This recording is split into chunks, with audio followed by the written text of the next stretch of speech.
Yeah, it's been a while for me, but I am back with my podcast. Sean will be joining us a little bit later, but me and my guest kind of just wanted to get started because it's been a while. I'm gonna introduce him. We went to high school together. When me and Sean were talking about it, he was like, "How'd you meet him?" I was like, "We had a class freshman year, and then ever since then we had a class together." Yeah. So we were just always like, "What's up?" Pretty much, but pretty much I haven't seen you since high school, since you graduated. Yeah, man. Because you went right to the Navy. Well, we'll get to that. But you went right where you went, and then I went to college, and then I moved. Mm-hmm. And then COVID happened. Yeah. Changed the world. So, but my good friend Alex Lozano, Hey, welcome. Hey, man. I'm happy to be here. So, Alex, go ahead and give a little introduction. Tell us about like what you do, what it is you like, stuff like that. A little bit about yourself. Oh, okay. So, yeah, I grew up here in San Antonio, and right after high school, about a couple months after high school, I joined the United States Navy.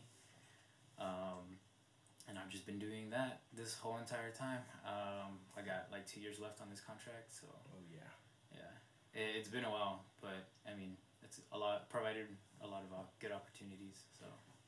So what has been your favorite part about being like what is the reason you're like I'm so proud that I chose this branch? So it's funny because I have a godfather and a godmother that were both in the Air Force, and then an uncle, or I have two uncles that were both in the Army. The uncles that were in the Army were telling me like, don't join. They were like, yeah, that's like, funny. I know a lot of people in the Army like, don't join the Army. Yeah, they're like, don't join us. Then that's what they told me. They're like, don't do it, man. Like the Army sucks. But the Air Force, the family members that were in the Air Force were like, dude, join the Air Force. Mm-hmm. It's awesome. Like they'll provide you with like a lot of good opportunities, like leadership and whatnot. Yeah. And I just felt like I had too many people like telling me what to do, and I was like, I want to do my own thing. Especially in high school, isn't that how it always is? Yeah. It's like, you should do this. Well, it's like, what if I don't want to do that? Yeah, exactly. But yeah, no, I get it. But go ahead. So I just joined the Navy because no one in my family has ever joined the Navy. Okay.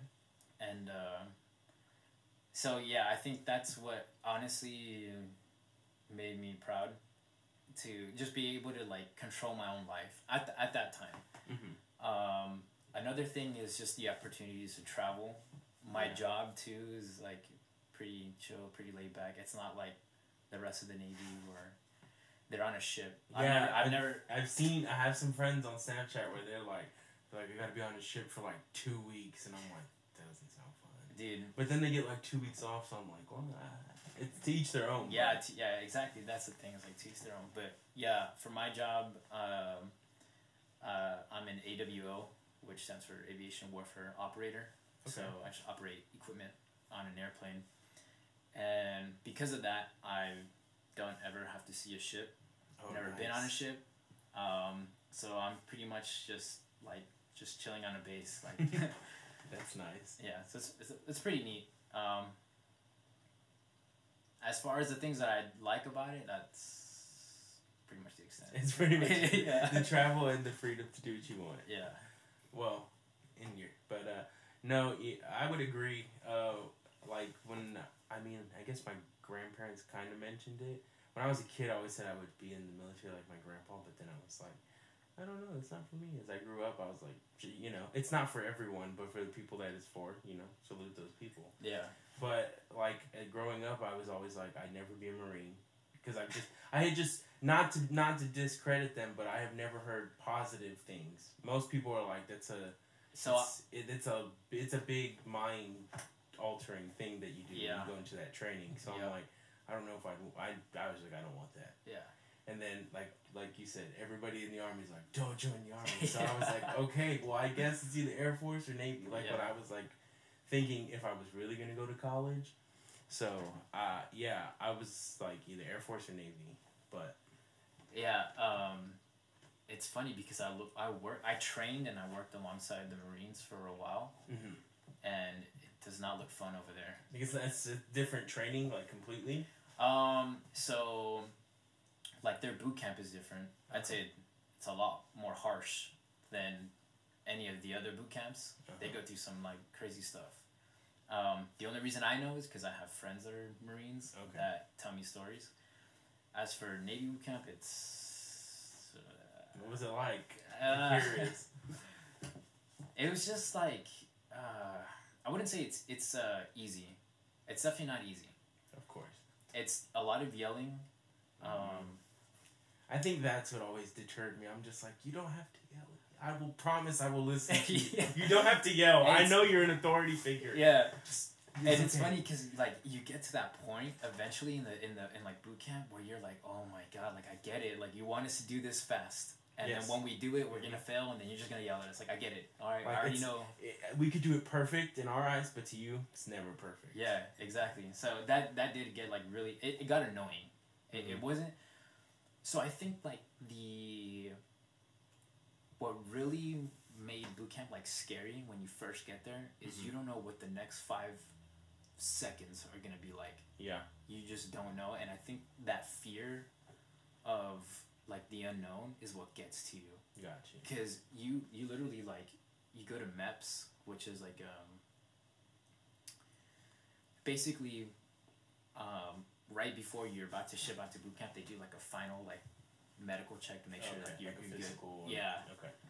Once they do that, they're like, all right, like peace out. Yeah, they're like, here's your plane ticket, like you got ready to go to boot camp, and it's cool because I met some cool people. There was like a lot of us that were going at the same time to boot camp. Yeah. So, you know, we all became friends, and it was, for most of us, it was our first time ever getting on an airplane. Oh, wow. Yeah, so, you know, it was cool then, but then when we got to... You're like, oh... Yeah, when we got there, and they were like...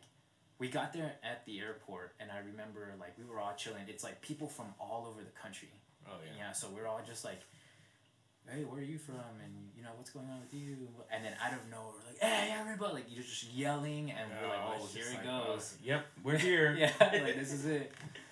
And, dude, yeah, you just don't know what the next 5 minutes is going to be like. And I think that's what gets to people, honestly. Yeah. Okay. So, wait, I believe I've watched a couple of documentaries just because I wanted to see. I was curious, like, what is the hardest boot camp? Which usually everyone says is the Marines. Yeah. But... They say the Navy's pretty close.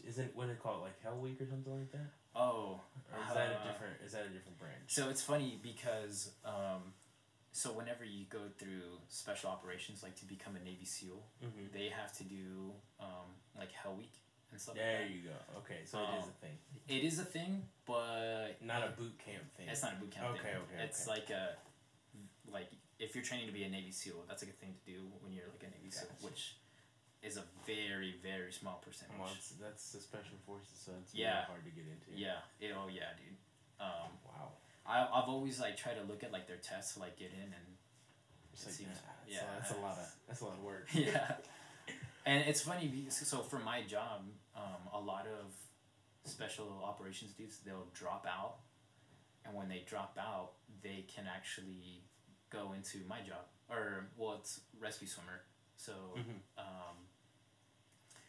when we graduate boot camp, we go through this thing called Naval Aircrew Candidate School. Okay. And it's like I think it's like a 3-week-long thing, and it's just like physically demanding training. Oh, wow. Yeah. They want to see if your body's up to par? Yeah, like with swimming and with just like calisthenics. Oh, wow. So we do like rescue swimmers, because it's also considered like a special program, like being a rescue swimmer. Oh, wow. So they have to go through Naval Aircrew Candidate School just like us, but where it differs is once we're done with that, then we go to our technical school, and they have extra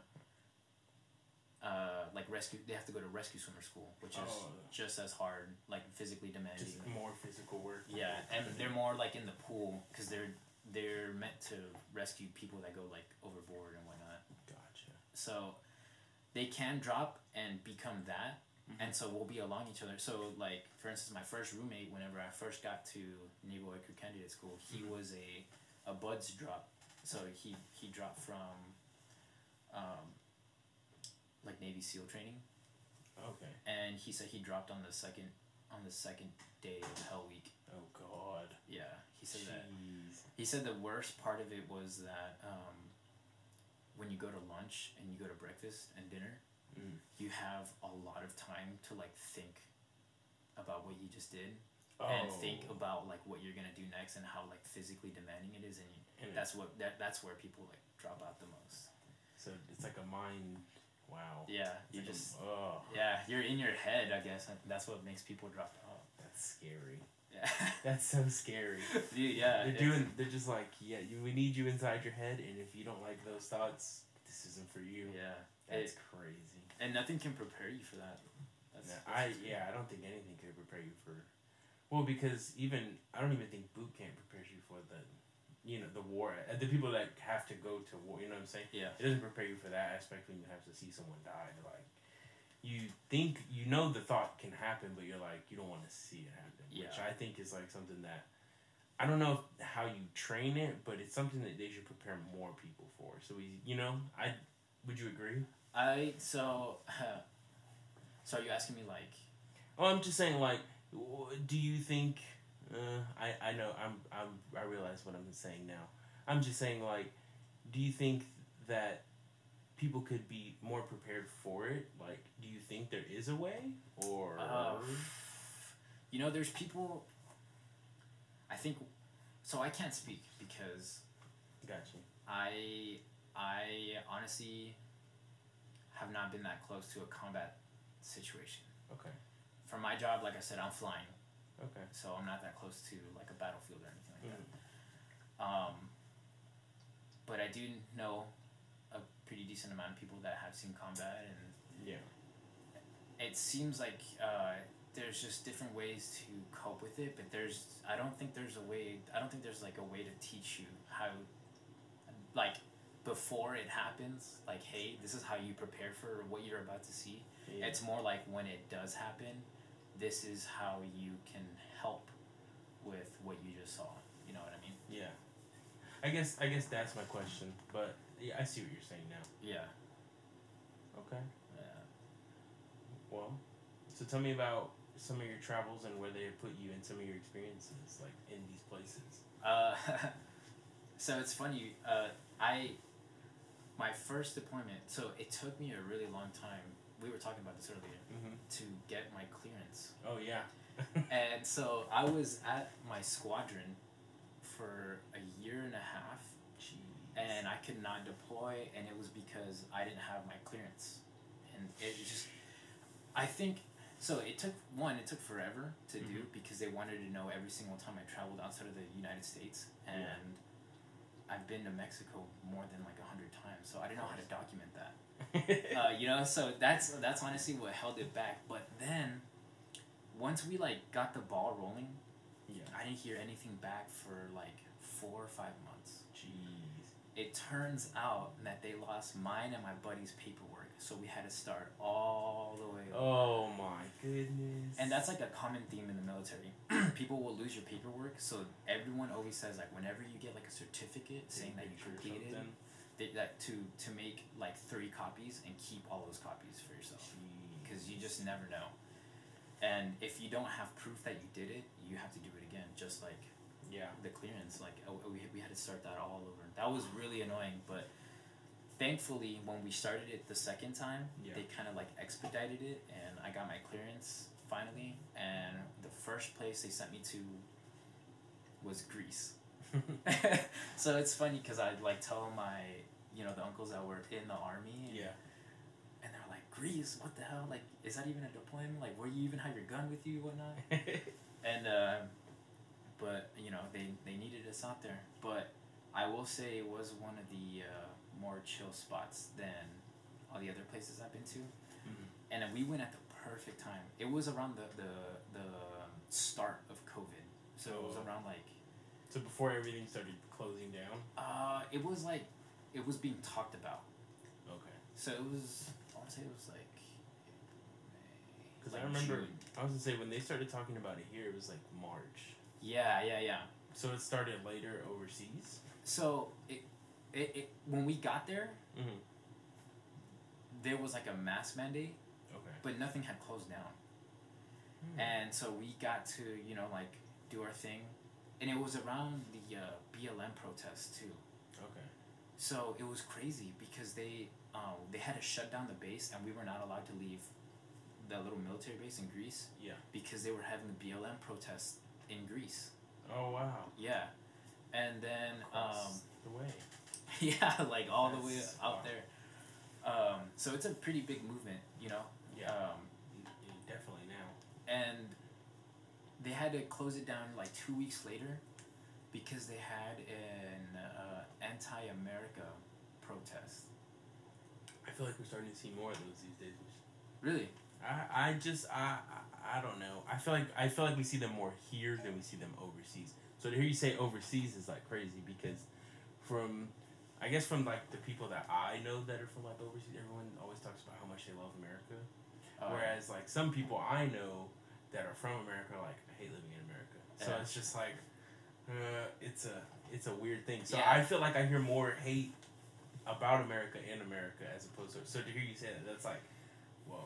Well, so that was the thing is, the only instance I've ever heard of like this country, like Greece, where I was at, dislike Americans was that moment. Yeah, but every time after that we were allowed to like go out, and every time we would go out to the shops or to whatever, they were so nice, lovely people. Yeah, that's another thing because I should have mentioned this before we started. My grandpa was in the military, so my grandma and my mom and my aunts, they all lived in Germany at one point. Yeah. But they were always saying like to us or like to them, the people that lived there, like my mom was like, I was the cool kid because I had all these crazy things from America that my dad would send me. Or, like people was, but like they loved American culture so much, like it was insane. Yeah. So when you say that, I'm like that's a lot more common to what I was used. So that's why when you're like anti-America, I was like, wait, what, for real? Yeah, but like I said, that was the only instance. That's crazy. Just one time, and they're like, okay. Yeah, and then and it's funny because like they supposedly I've never witnessed it firsthand, but when you go to Japan, like Okinawa, they will have anti-America protests like at the gate, like they'll have signs up and whatnot. So this is from other people telling me. I've never experienced this myself, but supposedly like you can just like tell them like, oh, like, I'm sorry, I'm trying to get through base. I'm like, oh yeah, go ahead. Like they're really nice. Yeah, they're like really nice. Like, oh, you're American. It's okay. We'll get out of the way now. It's like it's really weird, but that's wild. In Greece, yeah, I remember we had just gotten there, and it was like one of our first days out. We had like time to go out in town. Yeah.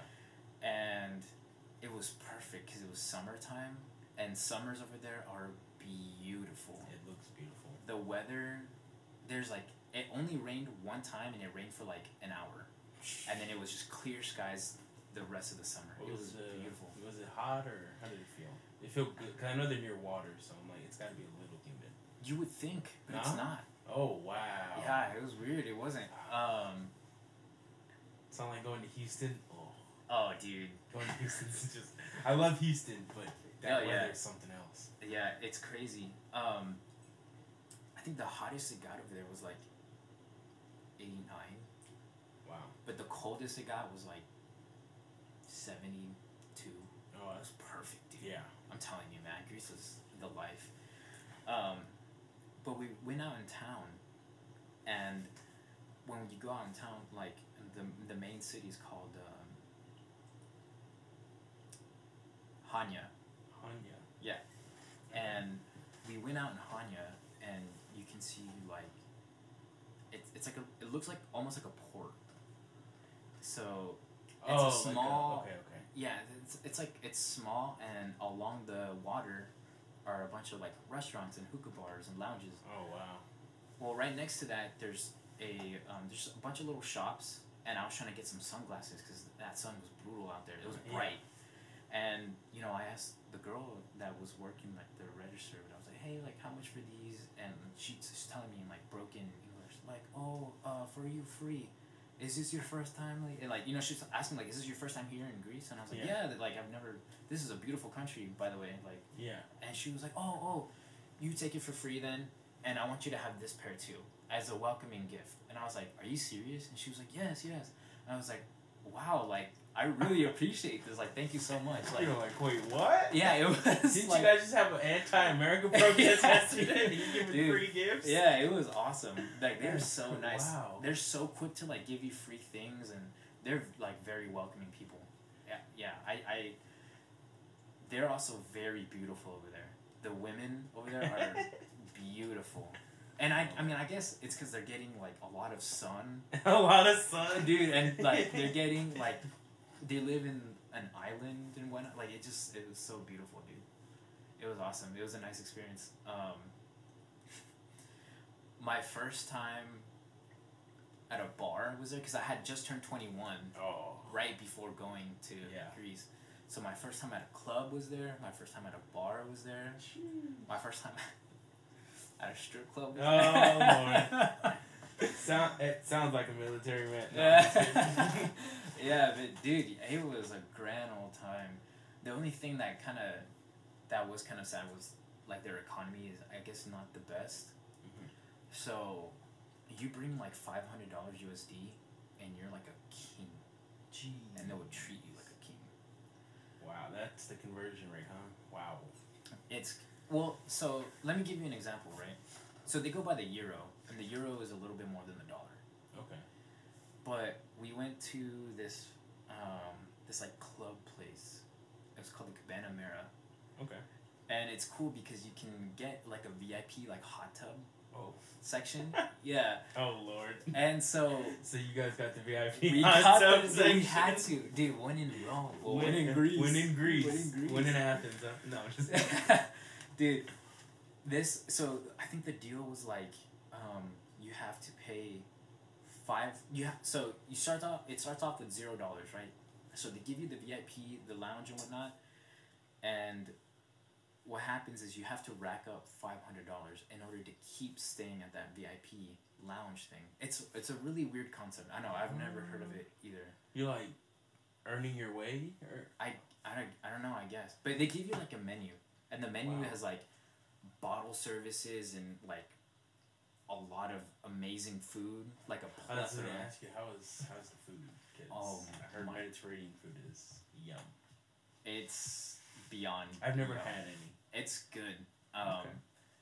Wow. Yeah. It's something that see, Greece is one of those places where talking about it and seeing pictures about it just won't do it justice. Like, you have to experience it yourself. You really do. One day. I hope to one day. Yeah, dude. I know. You told me all these places you went to, and I just got real jealous. And I was like, man, I want to go there. Oh, dude. Like I said, man, it's been a pretty crazy ride being in the military, and I'm telling you, I got lucky, like getting this job and not having to do what the Navy usually does, like be on a ship all the time, gets like stranded out in the middle of the ocean for like. Oh no. Yeah, but it was really easy to rack up $500, and it was like 10 of us.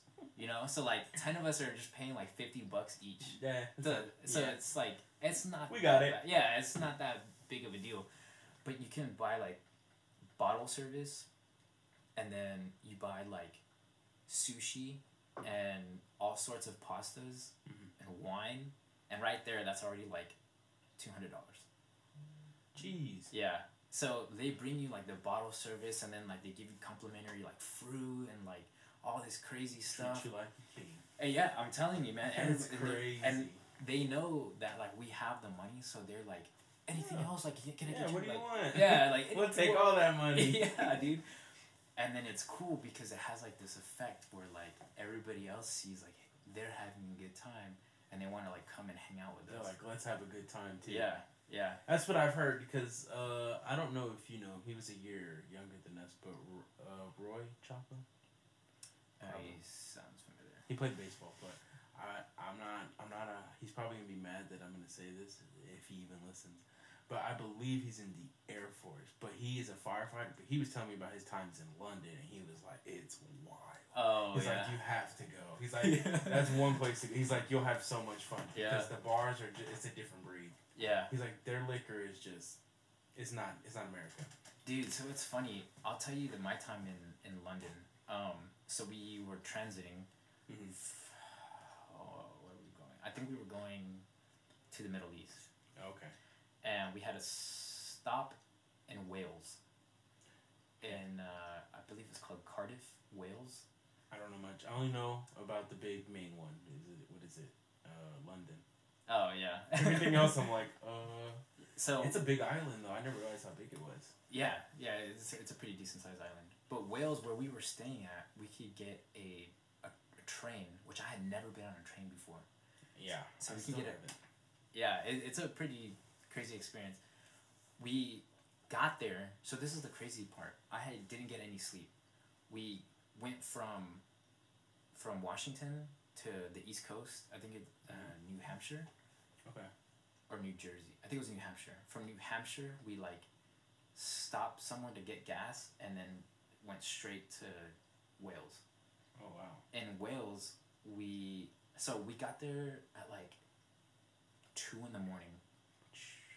And so everybody was trying to get some sleep before they went out and did something, because we were stuck in Wales for a day and a half or something like that. Mm-hmm. So everyone was trying to get some sleep before they went out and did something, but everybody's plan was just to go to the bars there in Wales.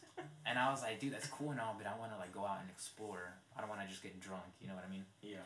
So a buddy of mine was like, I'm gonna get a train ticket to go to London. It's a 2-hour ride. Are you down to go? And I was like, yeah, sure, I'm down. But I was down before I pulled an all-nighter. Oh god. Yeah, so I pulled an all-nighter, and at 6 a.m. the next day, he's like, hey dude, the train's waiting for us, we gotta go. So I was like, alright, cool. So I put my shoes on or whatever. We get on the train. It's a 2-hour transit to London. Mm-hmm. From there, we meet up with some dudes, and we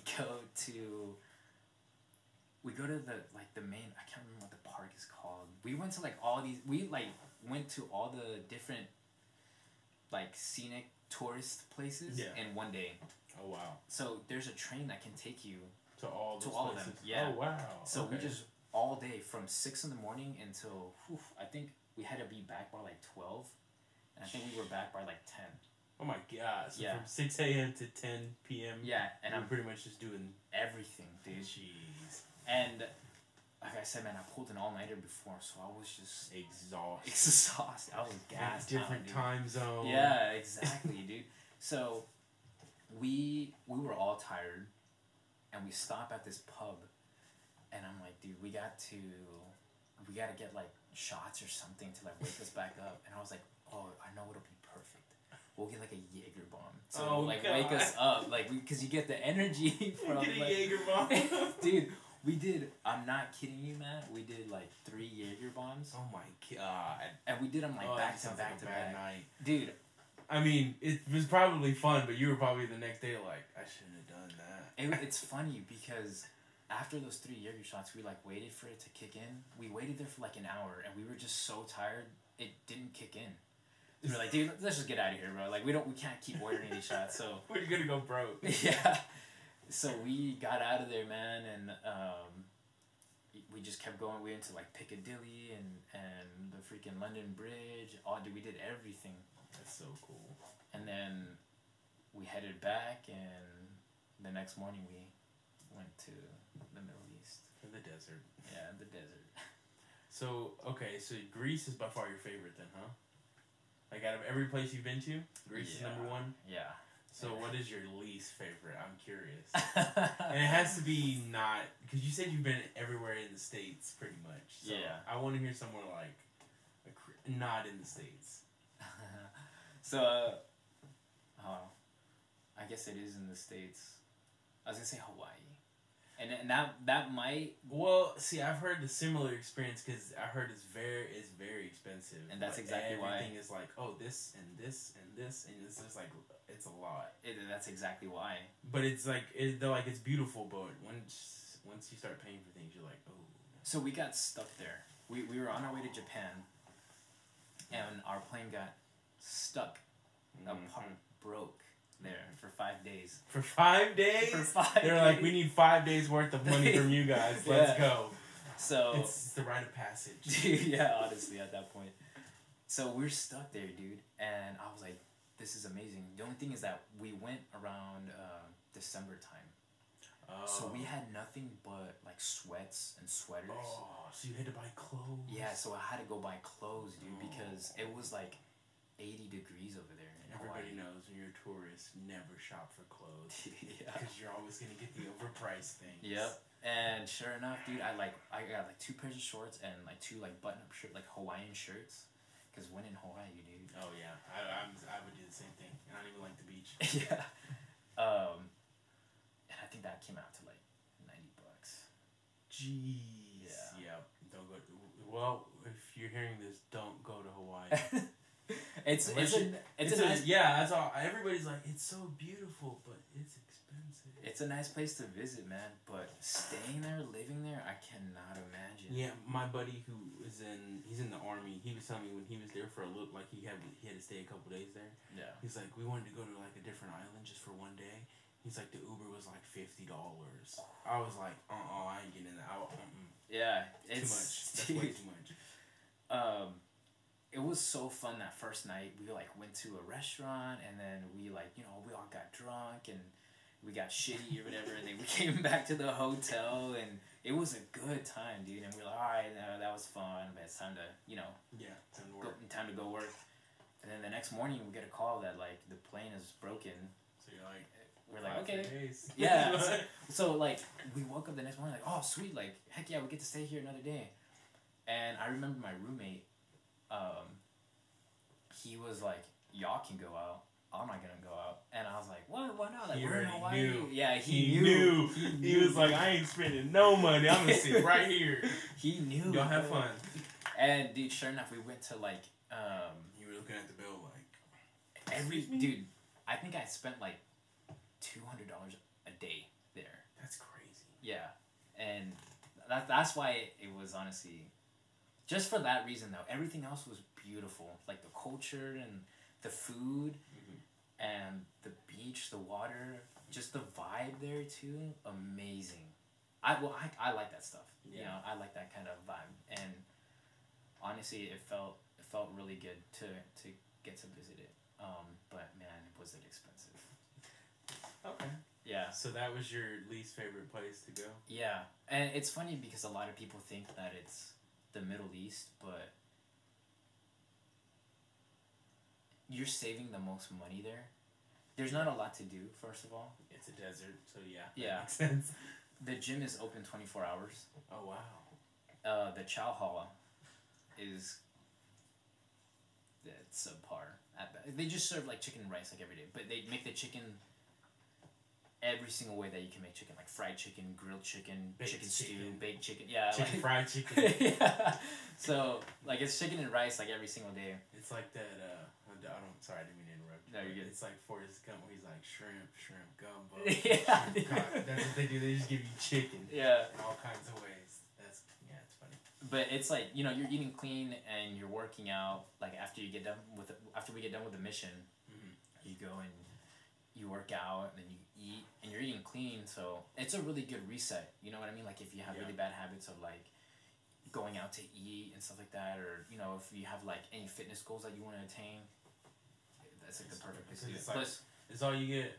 Yeah, exactly. You don't get like multiple choices. It's like this and this. Yeah, and on top of that, you're saving like 95% of your paychecks. So, wow. Unless you're online shopping, which I don't really like to do personally.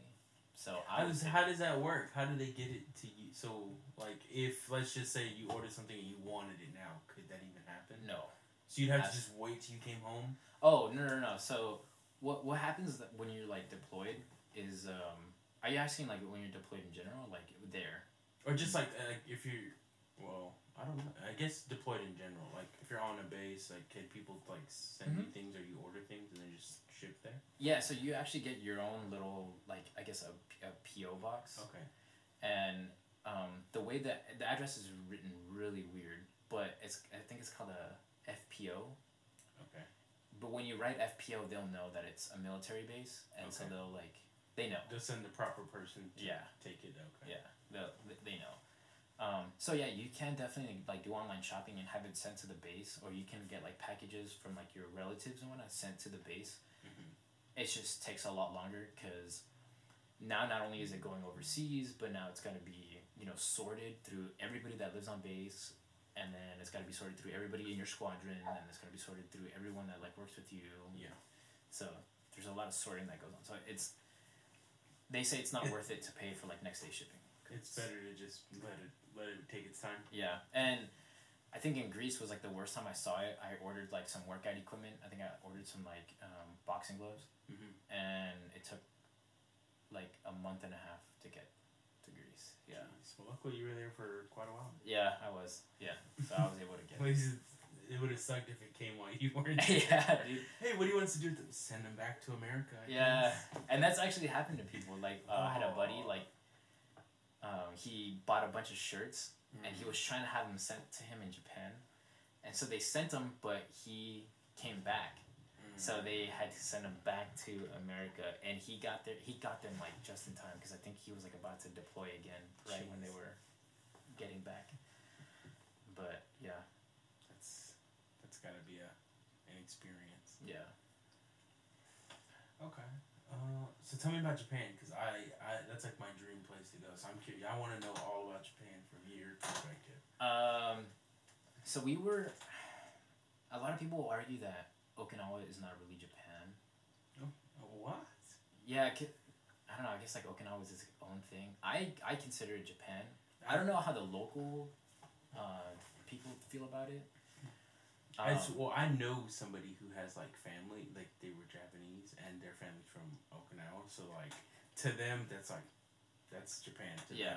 Oh, okay. And so I don't know. I guess that's weird. I've never heard about that.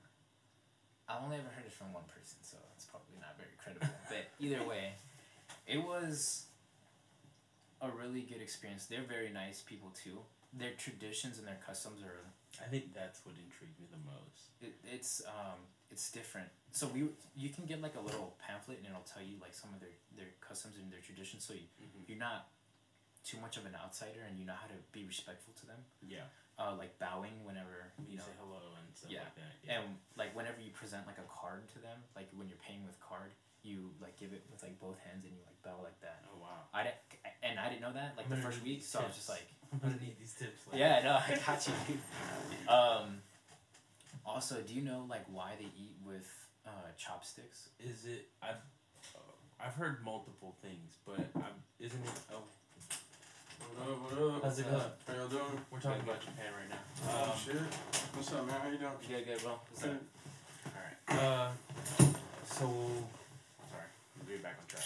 We're talking about why they use chopsticks. He's asking me. He's telling me about their customs. Did you know? Real quick, I'm gonna just throw this in there. When you pay them with card, you're supposed to go like this. And you're supposed to bow with both hands. I did not. Isn't that strange? That's crazy. Compared to when you go to America, you're just like you're just like swiping. You just give it to you literally just give it to them. Yeah. But isn't it so they don't eat like as fast and like they don't eat like so they eat less portions or something? That's what I was told. Other than that, I don't know why. So why do they eat with chopsticks? So I was reading about it in one of those little pamphlets, and they were saying that the reason that they use chopsticks is because they saw how like Westerners eat, like stabbing their meat and like eating it, and they thought it was like really barbaric. So that's why they eat with chopsticks. It's like more like respectful. It's crazy. So now that you say that, do you know why they created the idea of Godzilla? I do not know. So I was watching. I watched Godzilla vs. King Kong. If you haven't watched it, it's a really good movie, by the way. It's if you find that stuff interesting, I guess. I'll look it up. I like watching Godzilla destroy stuff. So, but either way, I was watching the history of Godzilla because I've never seen like the originals. I've only seen like the newer ones.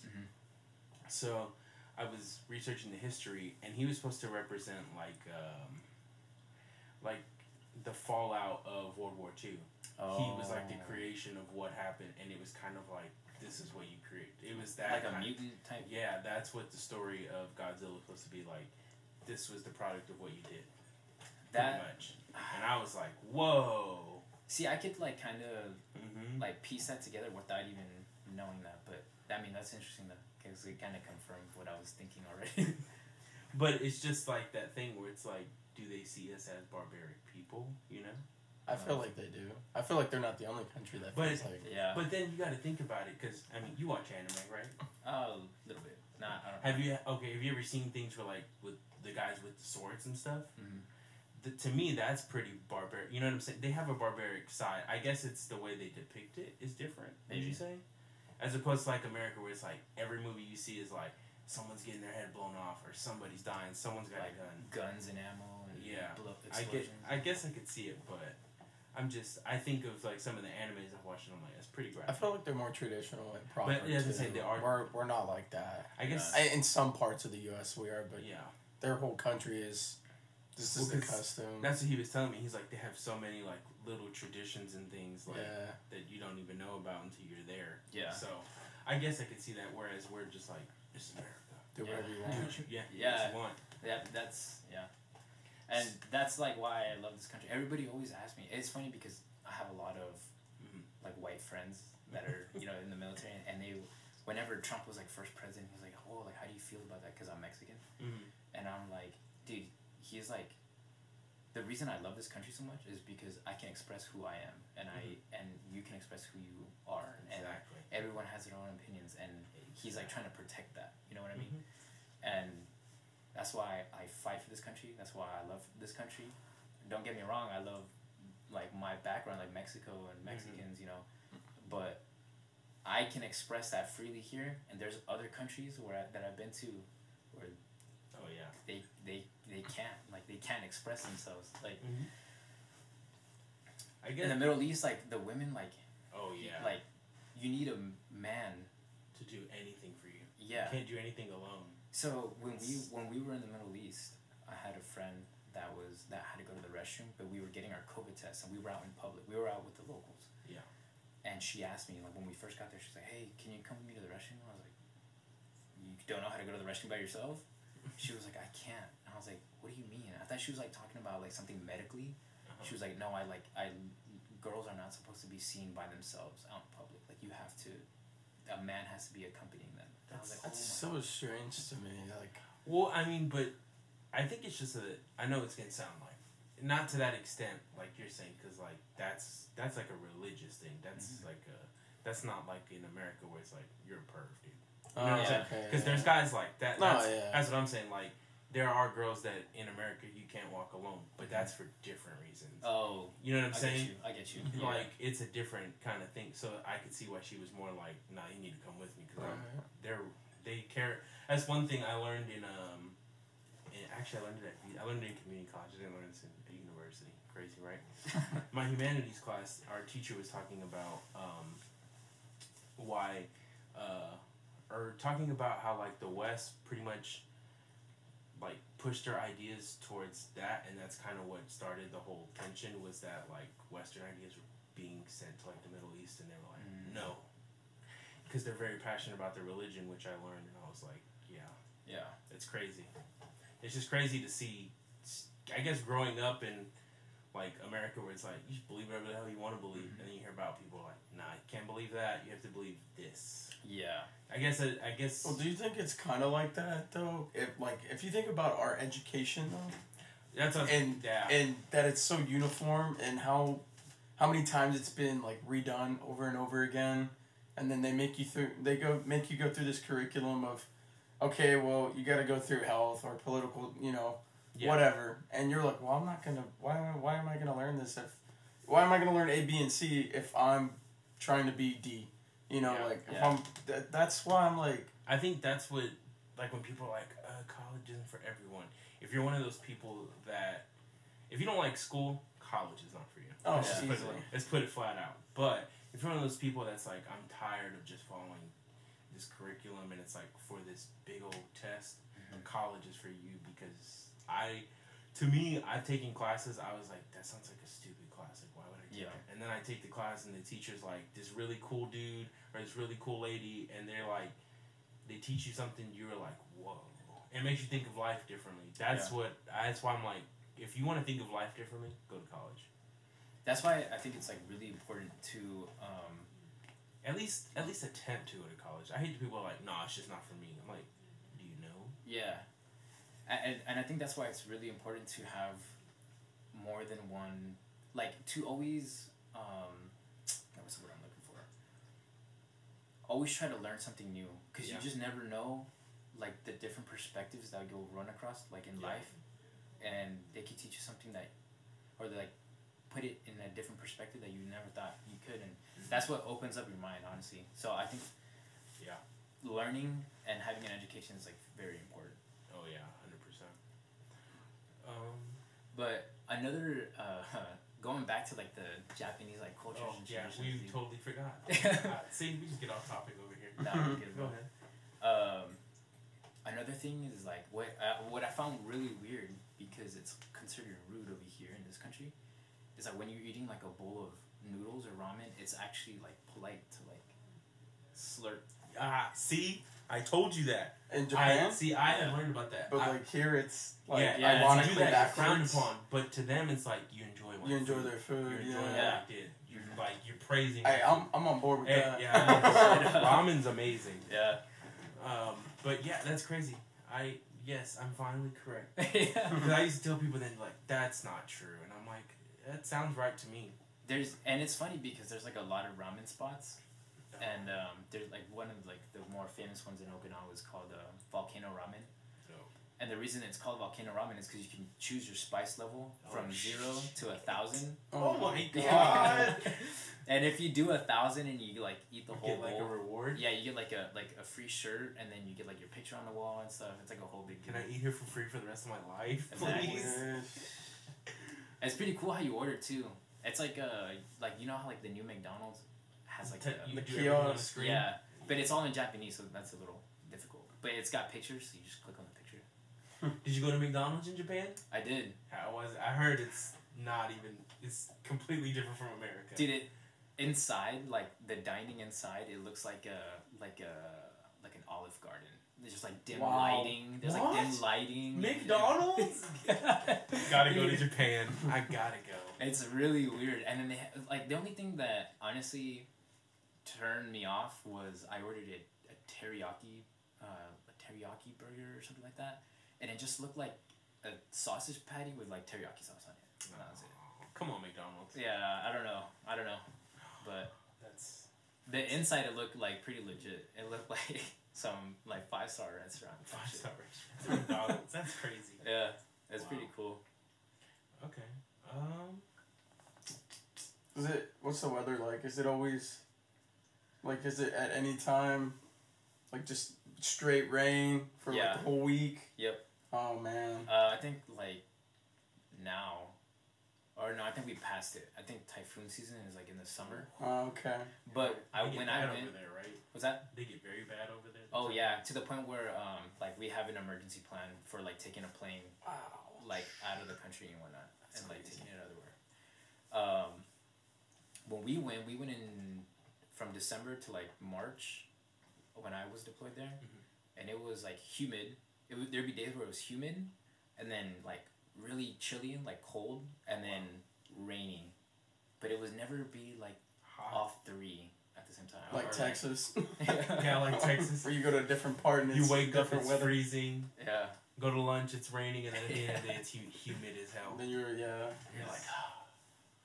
But the humidity over there is pretty bad. You know what I didn't expect though? I went to the beach there to like go swimming, and like without my glasses, I can't see anything. Yeah. And so I'm out there just like swimming, minding my own business, and I'm having a good old time. And then my buddy is like, "Oh, like you want these goggles?" I'm like, "Heck yeah!" I put them on, and I look at the bottom. Dude, the whole bottom is just sea urchin. Like, wow. Yeah, like the whole, and I was like, hell no. I can like swam back with my legs. Swim away. Swim away. Dude, I hated that. I was like, oh, hell no. I didn't get back in after that. Sheesh. Yeah. Wow. I just like never expected that. I thought it was going to be, because like in Greece, like Mediterranean water, it's super salty, but it's clean. Like, you can literally like see the bottom.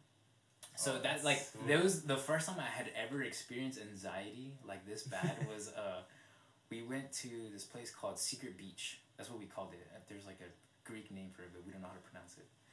But we call it Secret Beach because it's like you have to climb, hike a mountain, and it's on the other side of a mountain. Oh god! And it's super rocky, and it's like kind of sketchy to go down. Yeah. But once you go down, it's like a beautiful like closed off like little area, and it's just place to swim. Yeah, it's a chill spot to swim in. But out like I don't know, like a good 100 feet. Yeah. Is like a buoy. Okay. And so you can swim to the buoy, and you can look down like from the buoy, and you can see the bottom. And like when you first look at it, like it doesn't look. It's just nothing. Yeah, well, it doesn't look like it's that deep. But then I put goggles on, and then I saw look down there, and you see how deep it is. Oh, that's so scary. Dude, it was like as if I were on like a 10-story floor. Oh, or a freaking building. Like it just gave me anxiety. I don't know why. The ocean's a scary place, man. We don't know that much about it. We know more about space than we do the ocean. That's so insane. I always tell people that. That's why I don't like the beach, man. I mean, I totally get it, but at the same time, it's like you're not very mobile either. As you are. You're in the water. Someone wants to get you. It's gonna get done. you. I feel you can't swim like he can. Yeah, or like in space though. I mean, since you're already depending on what you're on, but like if you're just like free floating, you can still direct with like any force of like an extinguisher. You can even swim, but like I feel like there's not that we know of. I mean, alien wise, but I mean, I don't know if you're. He can't say anything. Don't ask him. No, I can't. Don't ask him that. Just ask. No, don't ask him that. But it's like. You're gonna get him in trouble. No, it's crazy to me how like evolution has gone from. I mean, there was once fabled the Meg. You know, it was like the biggest of all fishies, and probably one of the most feared. And then you get, you know, something as old because sharks are like stupid old. I don't know the number, but so are like gators and stuff like that. Gators are like one of the last things that they say are closest to a dinosaur, aren't they? Something like that. I don't know. Anything that can beat me, though, on a different terrain, I don't want to go near it. It makes me so scared. A gator could beat you on land. Those things are fast. I've seen what kind of... Oh, go ahead. No, go ahead. You're good. No, I was going to ask what kind of like wildlife there was... You're like, wow, can't see that back home. Oh, that's a good Japan? Question. Huh? In Japan? Yeah, you see pandas in Japan? I did, yeah. We went to a zoo. Awesome. And there was like some pandas. They were all asleep, but I saw like lions and tigers and like a tortoise that was like 150 something years old. To be a tortoise, huh? Live forever. I think that's a good question. Everything, I mean, you can basically... It's just like different species of like snakes and stuff. But you can basically Anything see cool? Not that I remember. Did you see...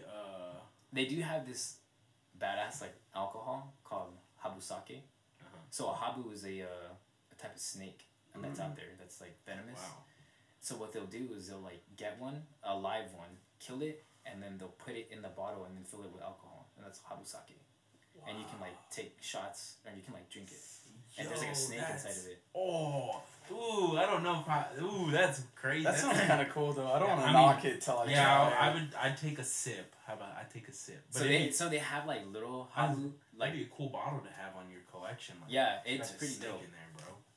No, you'd be surprised. Like it seals up pretty nice. Like it won't sting you or anything. But if you break it, which sucks because I was moving. And I broke it inside my car. It reeked like snake and alcohol for like weeks, dude. It sucks so bad. Damn, that's cool though. That's an interesting thing.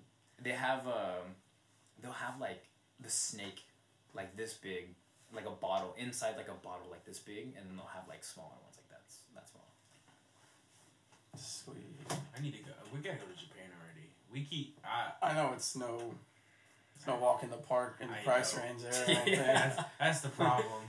God, finding the time though too, and finding the time because I don't want to just go for like 2 days. No, I'm trying to stay for a week or two. I gotta see some things. Yeah, especially as an anime lover, I hear it's like it's pretty dope, dude.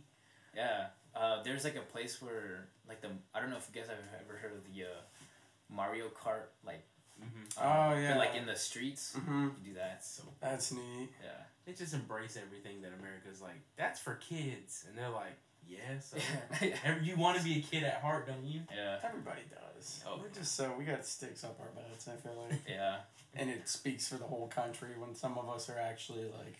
But I mean, everybody's got their own thing that, You know what was like really crazy was like a lot of foreigners will say like Americans are always like busy or they're always like about like time, like being punctual with time, and I didn't understand what that meant until I went to Greece.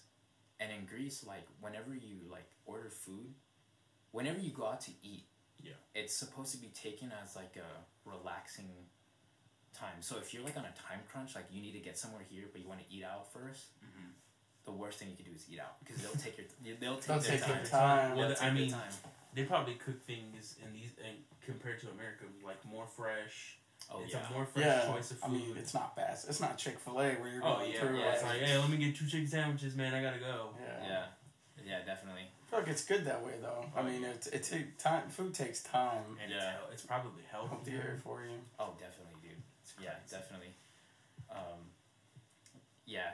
A lot of amazing food came from over there. They have this bottle of what is it called? Like vodka, I guess. You can't get anywhere else. I've tried. I've looked. Yeah, I've looked everywhere. And it's only in Greece. It's called we called it Nordi B, but it's something in Greece. No, it's like North something blueberry vodka. Blueberry vodka. But it's like 15% alcohol and it's like 15 God. It's like 15 euros and it's like a bottle like this big and it's blue. It's like dangerous. It's 15% alcohol. Yeah, it's so good. But we have like little patches that we wear on our flight suits. If you kill a whole bottle by yourself, you get a Nordy B patch. Oh, please. He said please. Sign me up. Sign me up. You'd be out for a couple hours though, maybe. I've been trying to bring some back because I've been to Greece like a couple times. Like we'll stop at Greece, but every time we stop, we just like go out to eat. We don't ever go to like a bar or like a liquor store. But I think next time I go, I'm gonna try and bring back a couple bottles and I'll give you one. Oh, that's awesome. I'm gonna chug it. I'm gonna get my own pet now. I'm gonna get my own. They also it's like a tradition over there. Whenever you're done eating, they give you this thing called Rocky, and it's supposed to help you like digest your food. Oh. So, but like no offense to them, because supposedly it's rude if you don't drink the whole bottle, and they give you like a bottle like this big, and they give everybody like a shot glass. Oh. So when we first got to Greece, we were like pouring up the shot, and we were like, "Oh God, it's gonna be gross." I was like, "What are you talking about? Like, it's just a shot. Like, don't be a little, like, don't be a little bitch. Like, let's take the shot." It's just a shot. And they were like, "Dude, you don't know what you're about to get yourself into." We like, cheers. I freaking throw it back, and I was like, "Oh." Worst shot ever, dude. It's like rubbing alcohol. Straight up just rubbing alcohol. Oh. And so I'm like, I can't do it again. And they were like, we have to finish this. And I was like, why? And they're like, it's considered rude if you don't finish the whole bottle. Oh.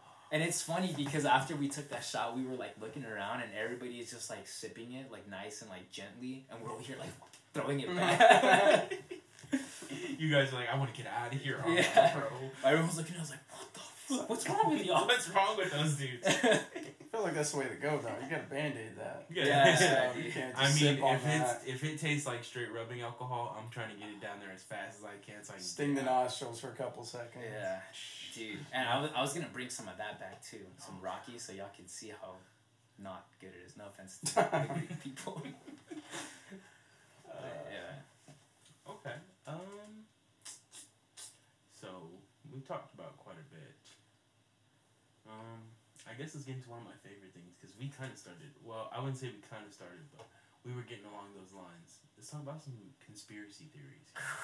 I love. Did they have any over there? Did they have any like legends or mysteries? Did you learn any like legends of like Greece or any countries you're in, like old wise tales that we haven't heard before in America? Like, I know like in Bahrain they had this thing called the Tree of Life. Okay. And I'm not gonna lie, it's kind of like boring because you just go and it's just like a huge, like a ginormous green tree, but it's like in the middle of like a desert. Like they don't know, they've done digging and like seismic activity, and they don't know where like the water comes from. You say stuff like that and I freak out. I'm like, how? Who put that there? Yeah, like no, straight up, like they don't know. They've done like radar testing to see if there's like an aquifer or something, and like to this day they don't know like how it gets its like water source. That's creepy. I have pictures of it. Y'all want to see it? Oh wow!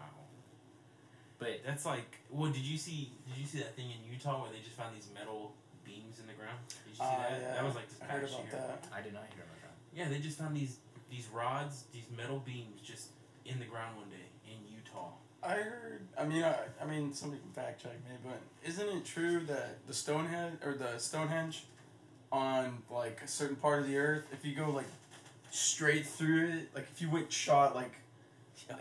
through the earth on the other side is Easter Island or something. We don't live alone. There's no way. Yeah. That tree is in the desert. Yeah.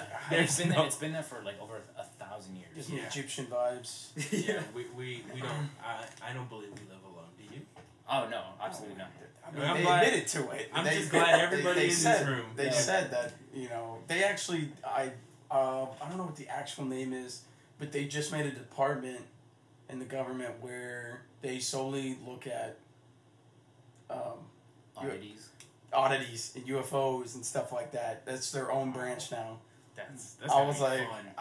I mean, it's gotta be fun, but it's gotta be like, okay, this dude said this again. Okay, but you're also the first to learn some of the stuff that nobody has ever discovered, talked about, or are too afraid to talk about. Because I feel like there's stuff that's like we know about it, but obviously you gotta keep. You don't want to panic. There's a level of like secrecy, and it's for a good reason.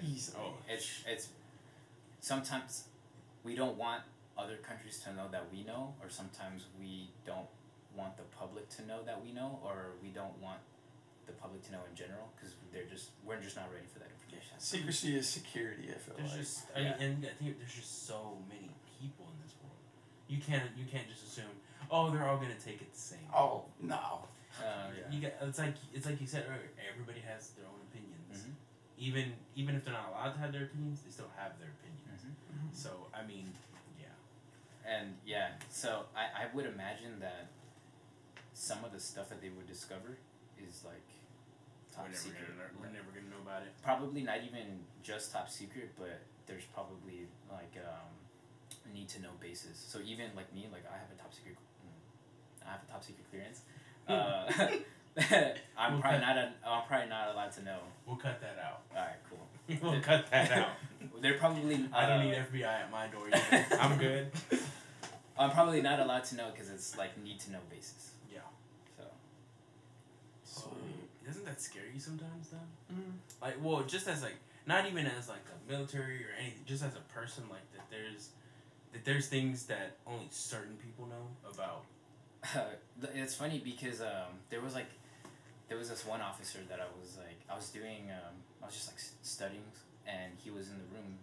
We were in a classified room, and he was in there studying too. He was like, "God damn it, Lozano!" I was like, "What's up, sir?" He was like, "I got a degree in rock climbing just so I can be an officer in the United States Navy, just so I can get a top secret clearance, so I can research JFK's assassination." And everything is fucking redacted. It's like a need to know basis, and I was like, "Oh, that's terrible." Jeez. That's because I'm with him. I'm in that boat. I want to know everything because I sent you that. You remember that? Oh yeah. When we were talking about. Mm-hmm. So have you heard like how Abraham Lincoln died and then JFK died, and how like they have like the same the parallels are disturbingly accurate, like the same like. But I've seen like a post about it, but I want someone to like fact check it, like to make sure like if all that is real. I mean, even then, even if it, like, that's pretty crazy. That's like, I've just heard some of the conspiracy theories about Kennedy's death, and I'm just like, yo. Apparently, there was 2 shooters. Theoretically, I don't know if there was. There was like proof that another bullet had been found, like at the scene whenever the first shot went, there was another one directly right behind it. Yeah, and they say, like, there's no way one person did that. I don't know enough about guns to say yes or no, but it makes it a lot more fun to say that there was. Have you ever seen the video of him, like, his freaking head came up? I've watched the video of that. That's my favorite president of all time. Oh, really? Not for the reasons you would think, because most people are like, why, he slept with Marilyn? No. I love the way he spoke, actually. Yeah. His speeches were like... Oh, yeah, Call of Duty, Yeah, hey, you ever play 5, bro? Best map ever. Yeah.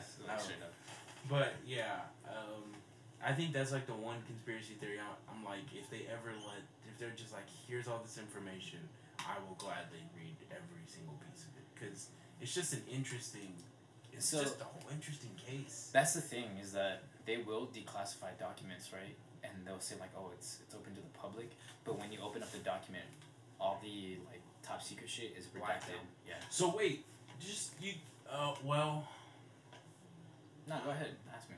Okay, is it really like, I know this is gonna sound stupid to everybody listening and probably to you, but you know when you would play Black Ops 1 when you were going on your missions and it would be like blacked out? Is that what they do? Like they really do that? Yeah, so like any like official document that has like top secret or secret or just anything that's not supposed to be like the general public is not allowed to know about, they'll black it out. It's called redacted. Whoa. I thought that was just for the game aspect. They really do that. Wow. No, yeah, so for instance, I found a document that I guess was supposed to be public information? No, it was I guess a top secret like file, but I was on a regular computer, so so it had like the actual document, but everything was like whole pages were redacted, and it was just like one or two sentences weren't, and I was like, well, what the heck's the point of? What am I supposed to learn from 2 sentences? Yeah, I was like, what's the point of declassifying documents? So I probably can't ask that. Just ask it.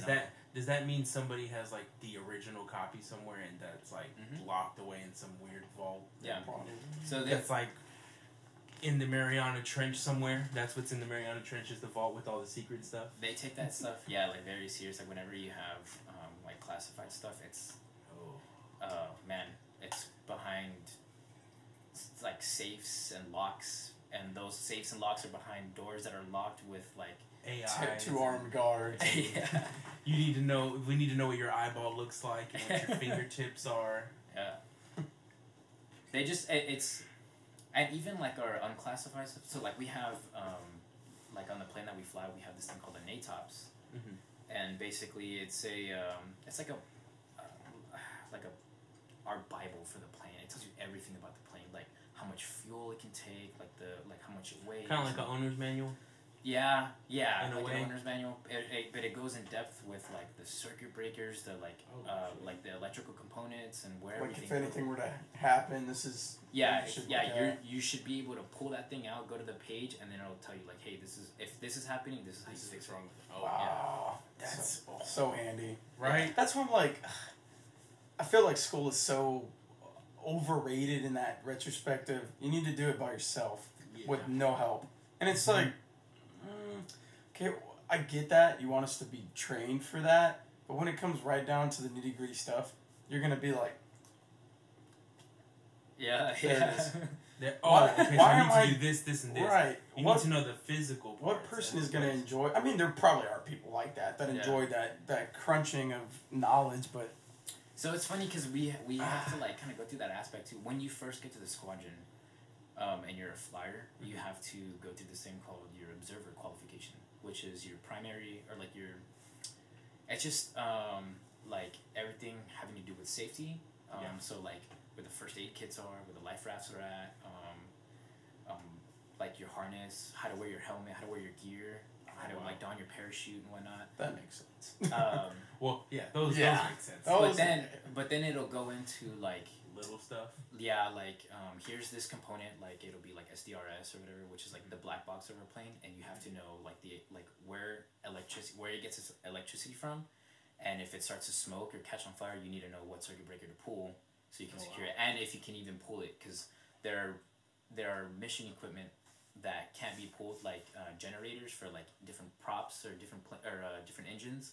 There's like lighting, like certain lights can't be, well, I guess not really lighting, but there's just like different things around the plane. Yeah. Like you can't pull the circuit breaker because we need it to fly, So you need to know that, because if there's a fire somewhere, those circuit breakers are right next to each other. Like the important ones and the not so important ones are like right next to each other.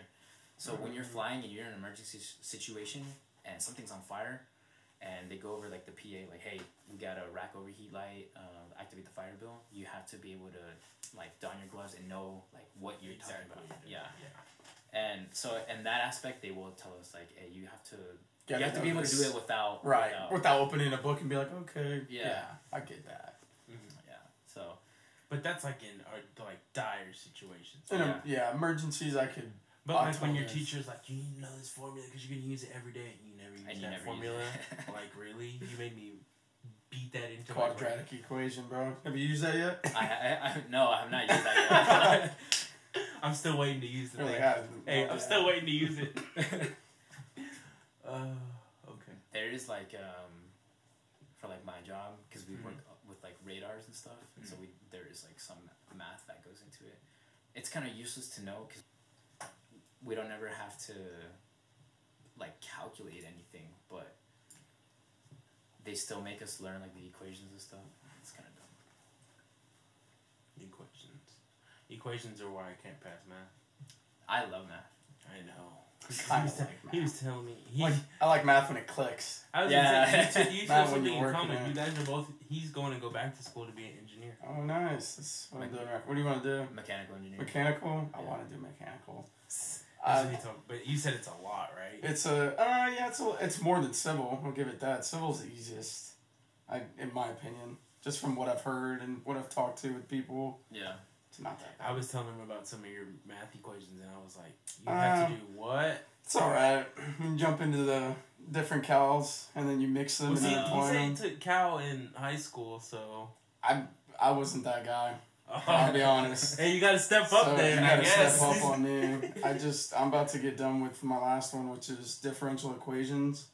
And then, actually, no, I still got fluid mechanics, which I have no idea what it's going to be about. But it's just funny because I think like being in the military and having to like force myself to learn like different aspects about like different things has made me eager to like want to learn, and that's why I'm like super excited to go back. You get addicted to it. You start to get like knowledge is power. Yeah. The more you know, the better. Yeah, that's like exactly you said earlier. The more you can, because like you said, you never know what you come across. Yeah. You're like, oh, I remember that. Yeah. And then people are like. I say, especially like with you could run into any situation at any time. Literally. So can I ask like what kind of planes you fly? I'm just curious. Yeah. So we fly on the. You're gonna have to explain them to me in okay. like Call of Duty terms. Yeah, I got you. Because I don't know that much. So we fly on this. It's a really old.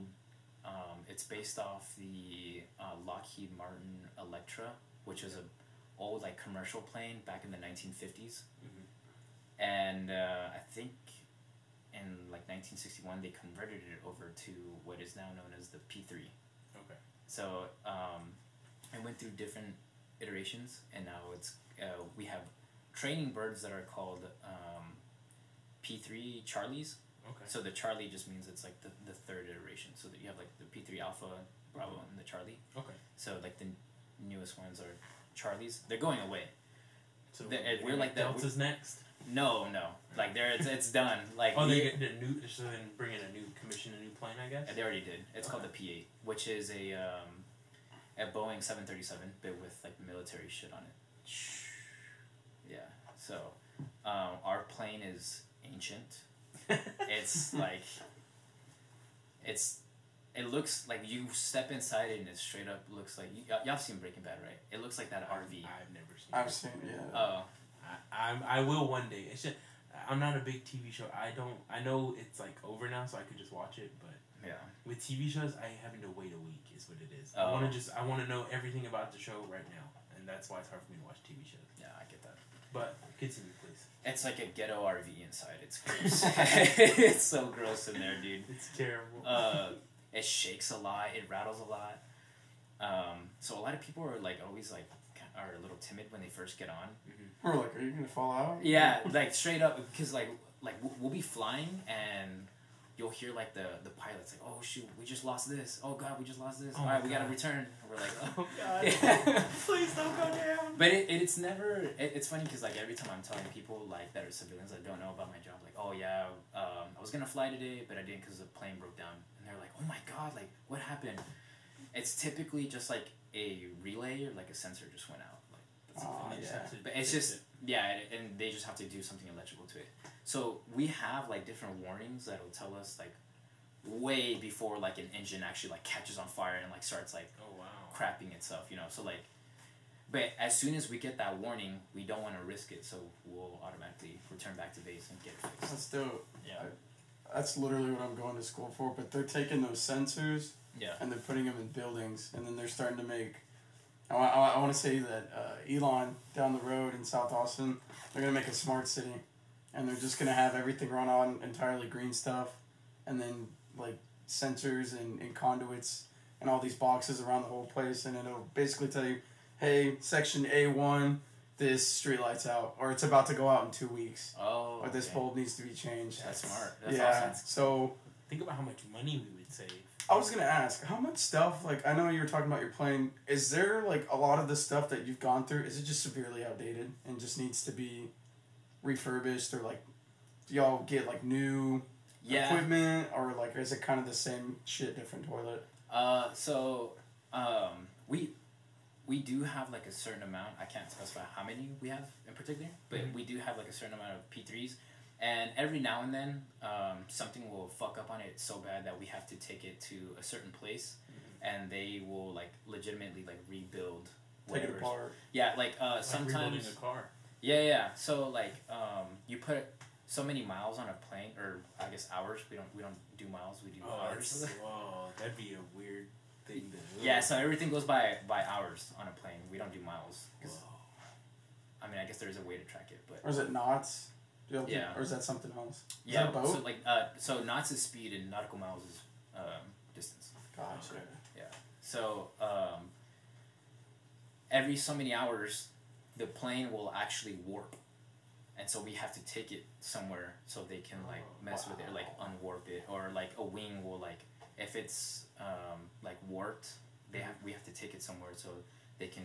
There's, like, civilian contractors that know how to professionally work on it, and then we'll get it back, like... I think that's what my mom does. My mom works at Lackland, and she works on some of the, like, I know she works on the main controls and most of, like, the jets, but I don't know if she does, like, bigger projects like that. Yeah. But she says it takes a lot. Yeah, it does. And that's why, like, we'll drop off a plane, and we won't see that plane for, like, another 6-7 months. Jeez. Yeah. So... Gotta do it right first time. Yeah. Don't want to get it back warped again or something. Or worse than it was before. Right. Yeah, and it's like, it's getting to the point where whenever we try to reposition a plane, it'll take weeks because something is wrong, and we can't reposition it if it's messed up. Like we don't fly, like, the same planes in the different deployment areas, like Japan and the Middle East and whatnot. It's different in each country you go to? Yeah. So we'll have, like, we have non-operational and operational planes, and we'll just keep switching them out, just randomly. Gotcha. And so whenever you go and switch one out, it has to be, like, everything's got to be working. Like, all the mission systems and whatnot, they all got to be working. All the, like, flight controls, everything's got to be working. Everything's got to be good. And that is what our biggest problem is making sure, because if it's not one thing, it's another. Like, maybe one day, like, everything is working, right? Like, or, like, all of our internal gears, like, working, but we have, like, flap asym, which is the flaps are asymmetrical. Oh. So we have, like, the mechs have to go out there, fix that, and after that, we'll do a test run, make sure everything's good. The flaps are good, everything's good, all the flight controls and all the flight surfaces are good, but now all the internal gear is crapping out. So now it's got to stay another day, and we have to fix everything internally. So that must take forever too. It's a really shitty plane. The new P8s, they don't have these problems. They're like the Cadillac of freaking planes, dude. Like, we don't even have working toilets. Oh wow! On the planes you have now? Yeah, and we'll just airmail it out the window, or what? Nah. So it's gotta hold it, dog. We used to do that, but we got in trouble when. we used to do that. Yeah, so we did used to do that. Maybe it's not bird shit in your window. It's an actual. I guess, like, someone didn't tie the bag correctly, and when they went to go, like, it just got all over the belly of the airplane. Oh no! So they're like, "Hey, why is there shit?" Yeah, they had to, like, stand out there. They made homeboy clean it. Oh no! No. So what it is it's like a piss bucket, but it's a really tall piss bucket. And what sucks is, like, if you're a female, you either have to, like, cut out a cup, or you have to buy, like, a shiwi so you can, like, pee in the piss bucket.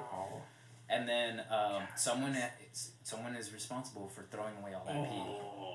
Wow. And we're flying for, like, 12. It's gotta be like, dude, yeah. So we'll have 2 on there. So we'll at least have 2. So once it gets, like, half full, then we'll switch them out. So it's not so heavy, because it has happened. Because you'd be like, please don't. Please. Yeah, because we have some like steep stairs going out of the aircraft, and it has happened where they like fall and it goes. Everyone's pee is just like I'm resigning. I didn't sign up for urine. Yeah, dude. So that's what sucks. If you have to poop though, what you have to do is you get a trash bag. We'll usually have like rolls of trash bags in the back, and you just have to like go in it. But now you're responsible for throwing away all the trash. So there was a story. Actually, I'm not even gonna tell it, just because it's not my story.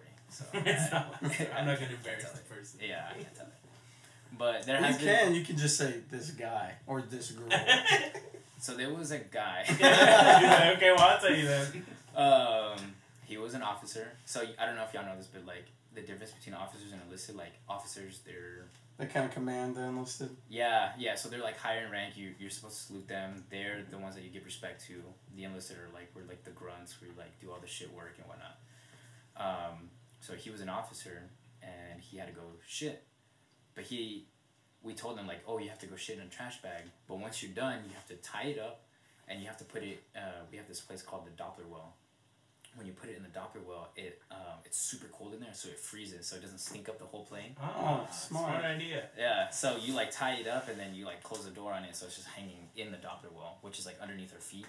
And he was like, but we told him, he's like, but if you do that, you have to throw away everybody's trash. Like, we have to throw all the trash away. And since he was like an officer, he was like, no, fuck that. Like, I'm an officer, I'm not gonna do that. So we were like, okay, well then don't shit. And he was like, oh, I'm gonna shit. And so what he did is he ate his food in his like little Tupperware container. He went into the restroom and he shit in his Tupperware and then put it in his freaking bag. Just because he didn't want to take out the freaking trash. Wow. To have that much power, huh?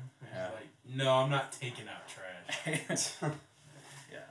Wow. And it's funny because like you'll have offices that are like that, and you know like you can't do nothing. Can't do anything. But there are most of the officers will be like chill dudes. Yeah, they'll be like, hey man, whatever you need help with, I'll help you out. Like, I'll get my hands dirty.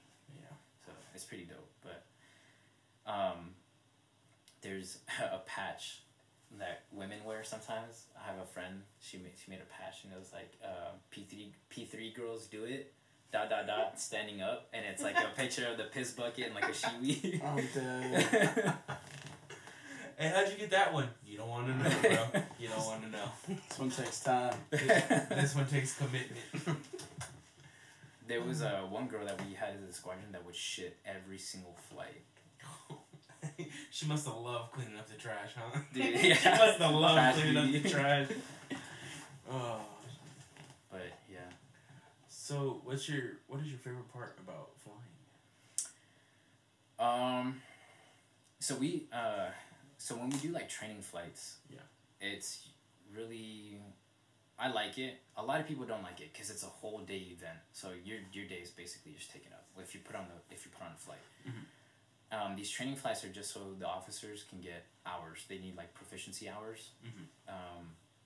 So what your responsibility is to make sure the airplane's not catching on fire, and you know, just everything's good. Yeah. All the emergency equipment is good, and you're known as the aft observer. What you're doing is you're looking out a window and you're calling out traffic to the pilots that's like behind us, or like if the pilots haven't seen it, or like the tower hasn't called out, because the tower will tell the pilots like, hey, you have traffic over here. Yeah. And then they'll like try to look for it and then tell the tower, all right, yeah, we see it. Okay. But if they don't roger up or they don't see it, then it's your job to like look out and tell them like, hey, you got an aircraft at your 3 o'clock, blah blah blah. Okay. And but 99% of the time, the tower will call it out. They'll look, they'll see it, and they'll roger up. So it's kind of like pointless. Mm-hmm. So you're just there, just like chilling.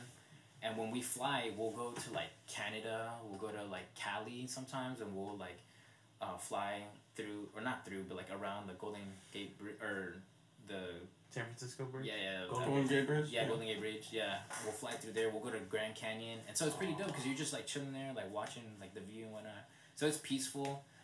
When you're up that high, you don't really have cell service, but when they have to do like landings and approaches, you're down close enough to the city where you can get cell service. So you can like text and whatnot. Or you're not supposed to, but I know you don't. It's good. You don't do that. No, I don't do that. I don't do that. Of course not. But yeah, but it could be like a really peaceful time, and then you're like watching the scenery. Sometimes we'll fly like around mountains and whatnot. Mm-hmm. So it's pretty cool to like see that. When you're on a mission, I can't really talk about that. But basically, sometimes the mission will get spicy, and it's like, that's cool. It's cool. That's like rare though.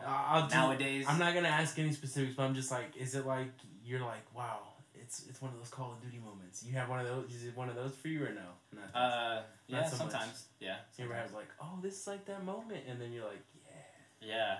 I know. Yeah, there has been. You had those times you're like, I remember this mission. Okay. Because that would be me all the time, dude. I got a question. What's the most, like, people are like, oh, it's just like Call of Duty, and you're like, no, it's not. Like, what's the most not relatable? Like, you're like, it's like this. Well, there's not like Call of Duty. But, yeah, what's like the one that... Probably one of the worst. Like, one of the realistic ones that is, like, just not true. Oh, God, let me think about that. Because we know you can't die and respawn. Well, if you believe in reincarnation, it's just going to take a few years. But you will respawn. For you flat earthers out there. For you flat earthers out there. Hey, I wonder how that works, you know, with this, you know, whole COVID thing and 6 feet apart. You think, you know, you get pushed off the edge? You know, after so many. After so many you probably get kicked out the group chat for that, but... Dude, it's funny because the person that, like, started that whole flat earth thing actually lives, like, 30 minutes away from where I live in Washington. Wow. Like, the city, like, where it all started from is, like, 30 minutes away from. Of course they came from Washington, right? Yeah. Man, that is a good question. I'd have to think about that. We'll come back to that. I honestly have to think about that. Gotcha. We got room for a couple more segments. Okay, well, I'm going to ask the opposite of his question. Okay. What is the one thing that is, like, in Call of Duty that's actually kind of accurate that you were like, wow, I did not expect that to be, like, a real... Like a real thing? Yeah. Is there anything like that? Or Battlefield. Yeah. But I would say Battlefield, because Battlefield is kind of... A little more realistic. I was going to say Battlefield is... They're I've seen some, like, their... Like, I think it's Battlefield 4 whenever you're, like, fighting on the flight deck. That's my favorite one. Yeah. Oh, like, favorite mission or favorite... No, the game. Like, Battlefield 4 is probably my favorite Battlefield I've played. But I don't know. I like the new... Sorry. No, you're good. Go ahead. World War... The new ones. The Battlefield 1. World War 1. I'm just tired of using World War 2 guns. I don't... It's because Call of Duty kind of rolled through. Look, all I'm going to say is, if you've ever used an ACR with the heartbeat sensor, you don't want to use a World War II... In 1 gram. Bing, bing, bing. Yeah, no thanks. I just want to finish the job. Gotcha. Anyway, you know. Go ahead. That's why I think that's why I don't want to play Vanguard. It's because I'm like, I don't want to use these guns.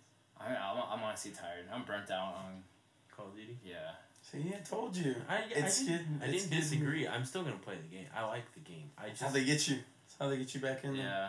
But I haven't bought the battle pass in like 3 seasons. I've given up on buying the battle. So see, but it's like the Fast and the Furious franchise. People were like, man, I know this is gonna suck, but I'm gonna still watch it. Well, it's like, dude, you're like supporting it, so they see that you're supporting it, and they're gonna make another one. So. But can we all agree that Tokyo Drift is the best? The best is. Okay. The best. That's all I need to know, because that's my favorite, and I believe wasn't even remotely like Dominic Toretto until later on. But yeah. You were and you were like, you know what? He can have his one moment. That's right. Yeah, he can.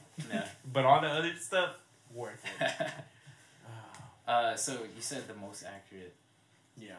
I think it was in Battlefield. Whenever you're doing the like flight deck mission, they're like flying. Some of the call outs and stuff is like pretty realistic. Like to the point where I was like, oh. Like when I first heard it, like when I first did like one of my training flights or whatever, and I heard like the pilots calling out things like that. Oh, I've heard this before. Yeah. Or like the way we communicate. Like for instance, since I'm an aft observer, I have to watch the engines whenever they turn them on. Yeah. So they'll call back for me to make sure that I'm looking out, and they'll be like, "Hey, aft observer on engine 1," and I'll say, "Flight stations is aft observer. I'll clear standing by on 1." Wow. Yeah.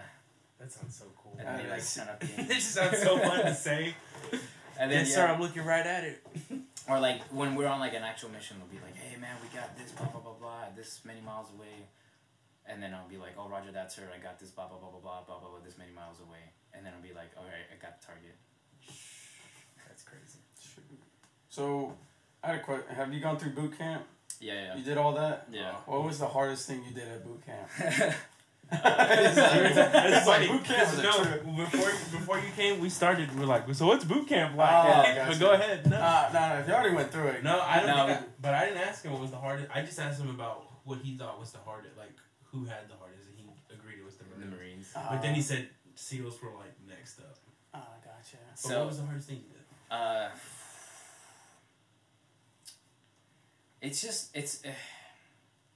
It's relatively easy. It's just that there's people yelling in your face, and they kind of overcomplicate the task, and so you're stressed out. You don't know what they're they don't you're stressed out. You don't know what they're saying because they're just yelling.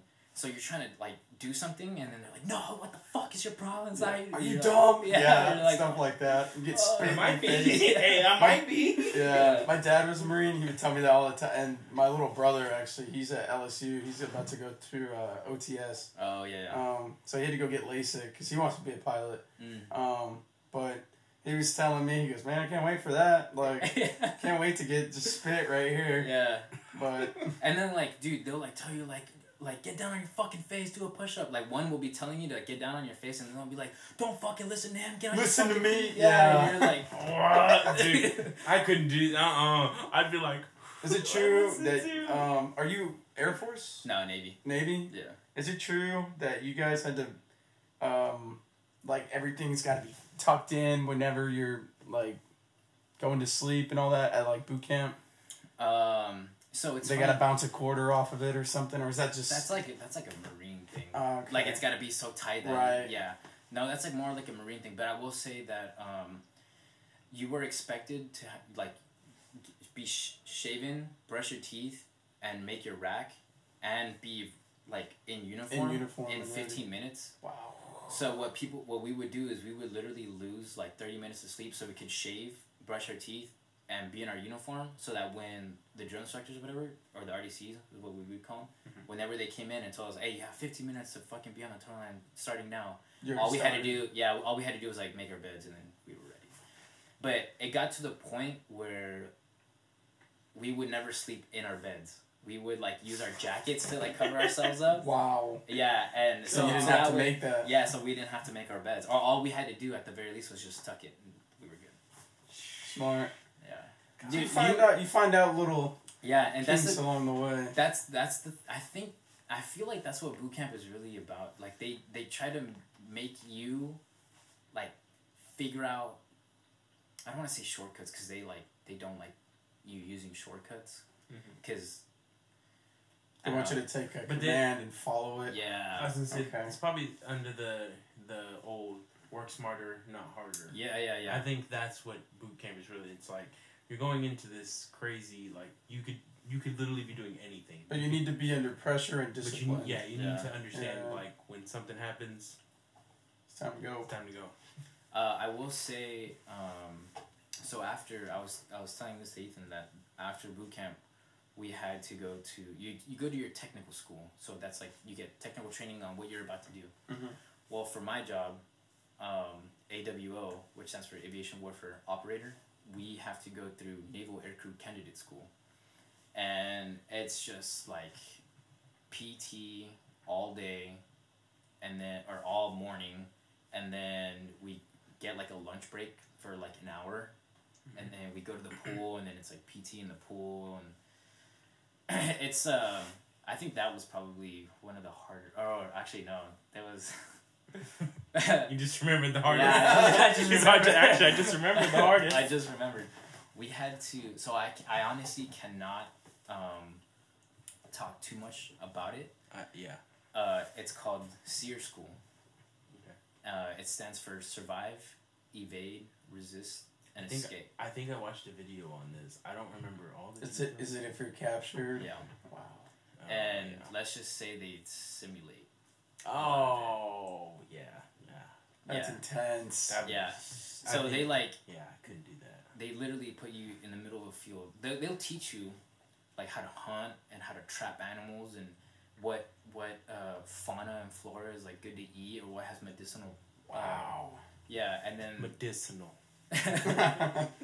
and they'll teach you all of that, and then you know, they teach you all like the different techniques for the whole entire course. I would like to do it, but not be forced to can I would like to learn those things, but not have to, like, if it's like too much for me, pull me out, because I know it'd be too much. I know there'd be like a point where I'd be like, I can't do that. I feel like that's a military thing in its sense. That's what makes them so unique. Is it's like we're going balls to walls. Yeah. And it's gonna be almost real life, so that if it does happen, you know what to do. Oh yeah. That's why I always tell everybody, I'm like, military is not for me, but for the people that it's for, it's like school. Military is it's not for everybody. Nope. Yeah. You know, if you can't get in line, or if you don't think your shit stinks, they'll let you know. Yeah. And that someone was like, "Well, that's your problem. You just don't like authority." It's like, no, I just don't feel like you need to yell at me to get your point. Like, I get why you're doing it, but I'll listen to you. I know you're in charge. They don't know that. I know they do. I know. I get it. That's why I'm like, I'm just not gonna put myself in the situation. It's just, you know, keep pushing. Yeah, but I lost like 30 pounds. Oh yeah, I bet you'd be good for me though. I lose plenty of weight, dude. You have to be a certain weight, no? Mm-mm. To height, no? Mm-mm. Wow. Oh, you just go in. Here's one thing I was gonna ask, because my mom told me about this, that like it was a thing. Mm. So is it true, like, they regulate how hydrated you are? Like, you have to, your urine has to be a certain color, and if it's not, you get in trouble? Yeah. Wow. That's insane. Yeah, that is like they don't like check. Oh, okay. But there are signs, and it's like, hey, this is what your pee. This? Yeah, this is what your pee needs to My be. mom told me that, and I was like, yeah, right. There's, like, they wouldn't do that to someone. Where did your mom work at? She didn't work. No, my grandpa was. So oh. She would just like learn little things, because my grandpa was a warrant officer in the Air Force. So. But you know why they do that?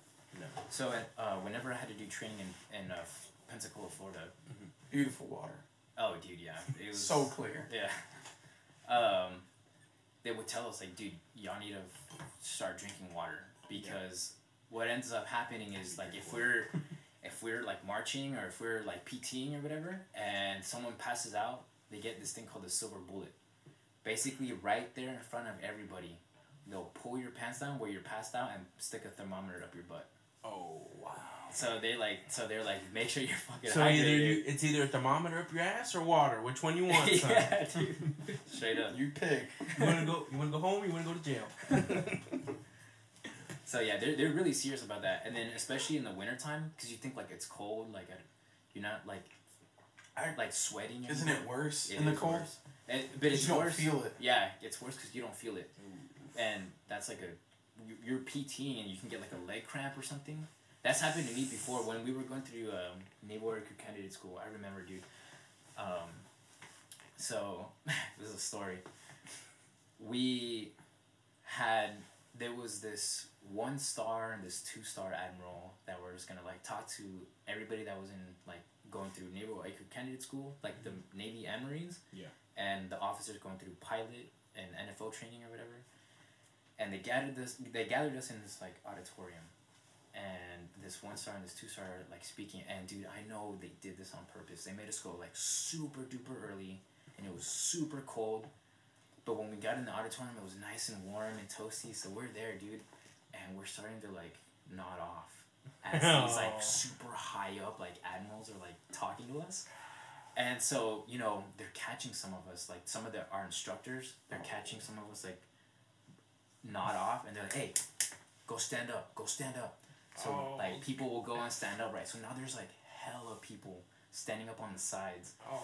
And they're watching you, the other motherfuckers nod off. You're like, they get set up there with hey, don't fall asleep. They're picking them up. Don't fall asleep. Dude, the admiral, he like finishes talking. He's like, okay, does anybody have any questions? And of course, all the officers, how does, and they ask like these like super intricate questions.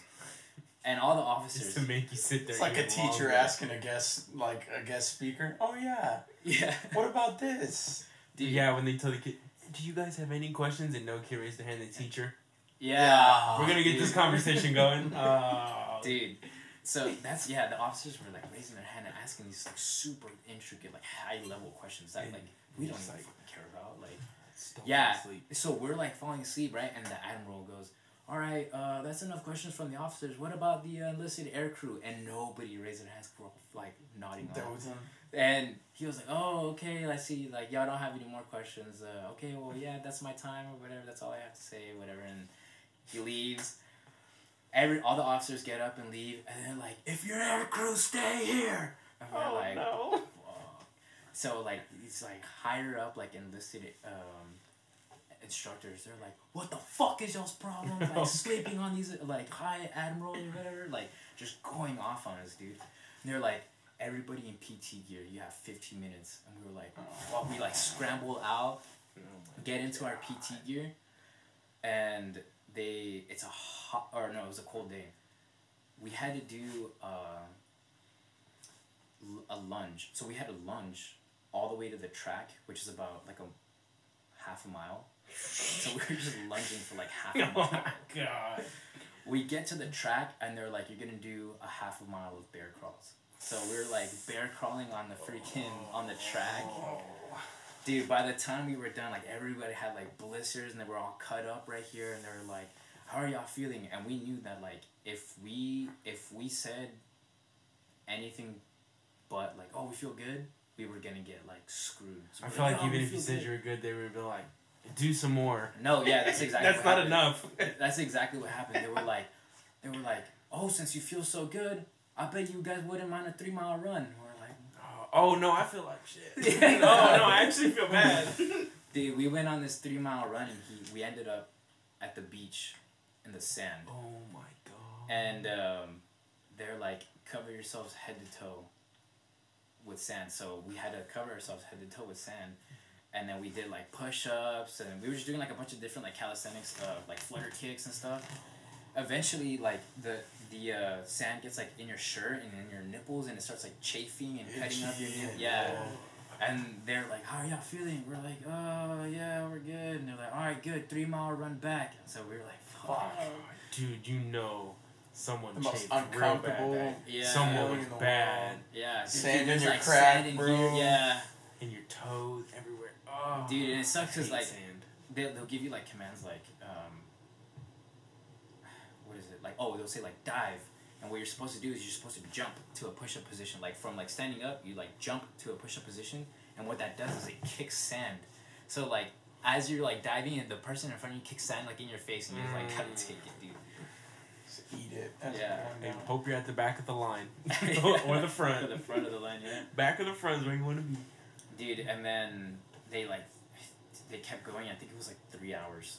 Oh just non-stop, like PT. And then they were like, "Well, we have to give y'all lunch breaks, so wash up." Sadly, we have to feed you. Yeah.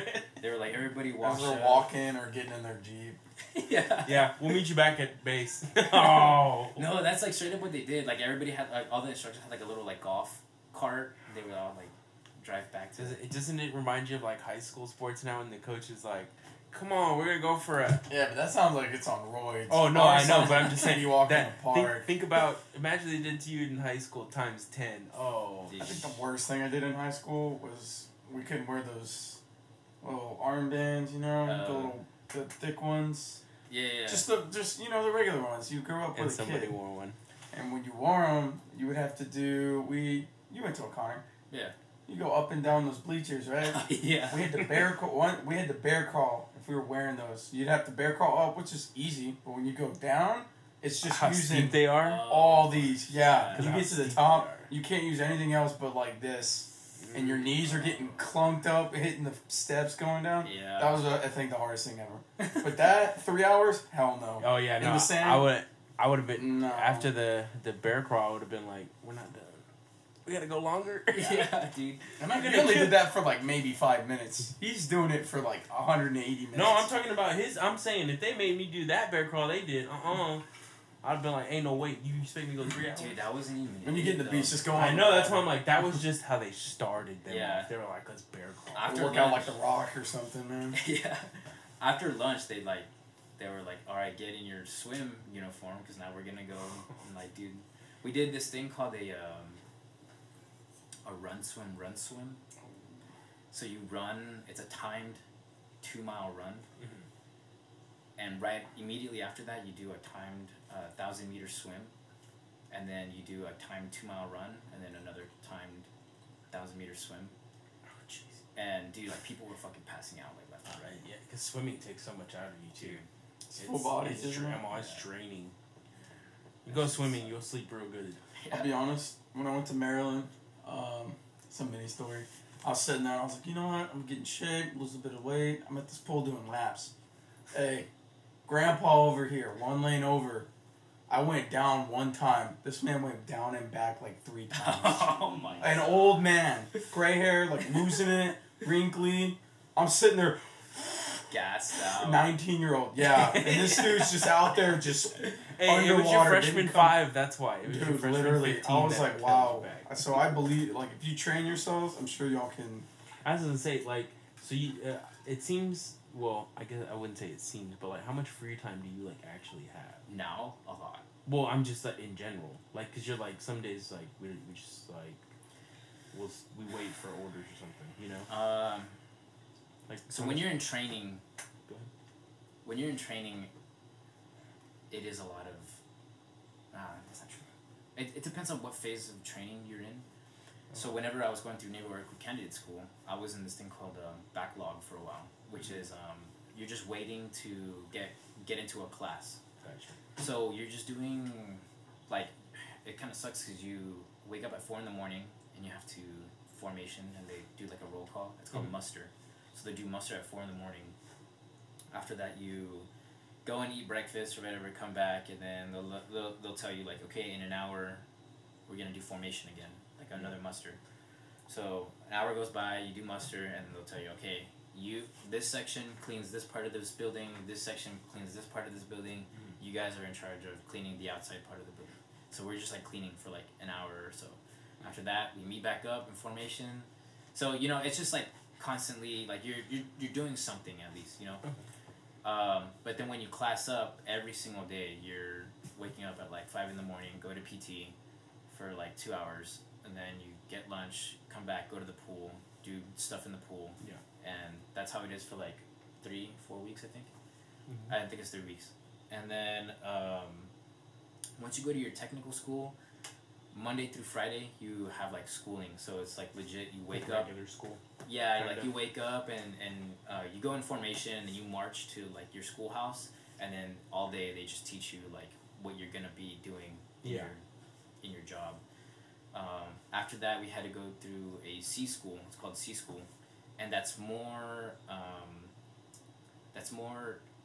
like plane specific, like what you're gonna be doing specifically on the platform that you work on.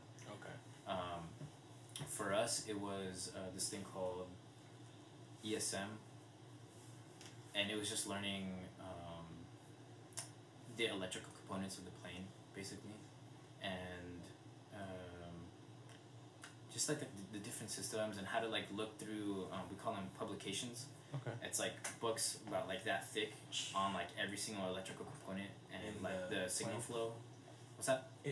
Every electrical in the plane? Yeah. Okay. And then we go to another class. So that class was Monday through Friday as well. And it was like from 7 in the morning until like 2 in the afternoon. So it wasn't too bad. As you like progress through the training, like it gets like easier and easier. And then once we got to the squadron, that was different because it was like an all-day thing. Like now you're working from 7 in the morning until like 4 p.m. and you're like learning your job, like what you're responsible for doing at the squadron. So that took me a while.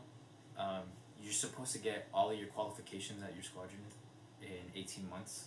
Okay. I got mine in 6 months. Oh. Yeah, I was like working my ass off, dude. And now I work in this area called operations, and basically we're responsible for building the flight schedule, building basically just the schedule for everybody. Yeah, is what we're in charge of. So because of COVID, we have shifts now. So we work. So as a group of people work 4 hours in the morning, and then another group will work 4 hours in the afternoon. So you have a lot. So now you have a lot more time than before. Yeah, I have a lot more free time because I'll either work 4 hours in the afternoon or morning, and then the rest of the time is my time to do whatever I want.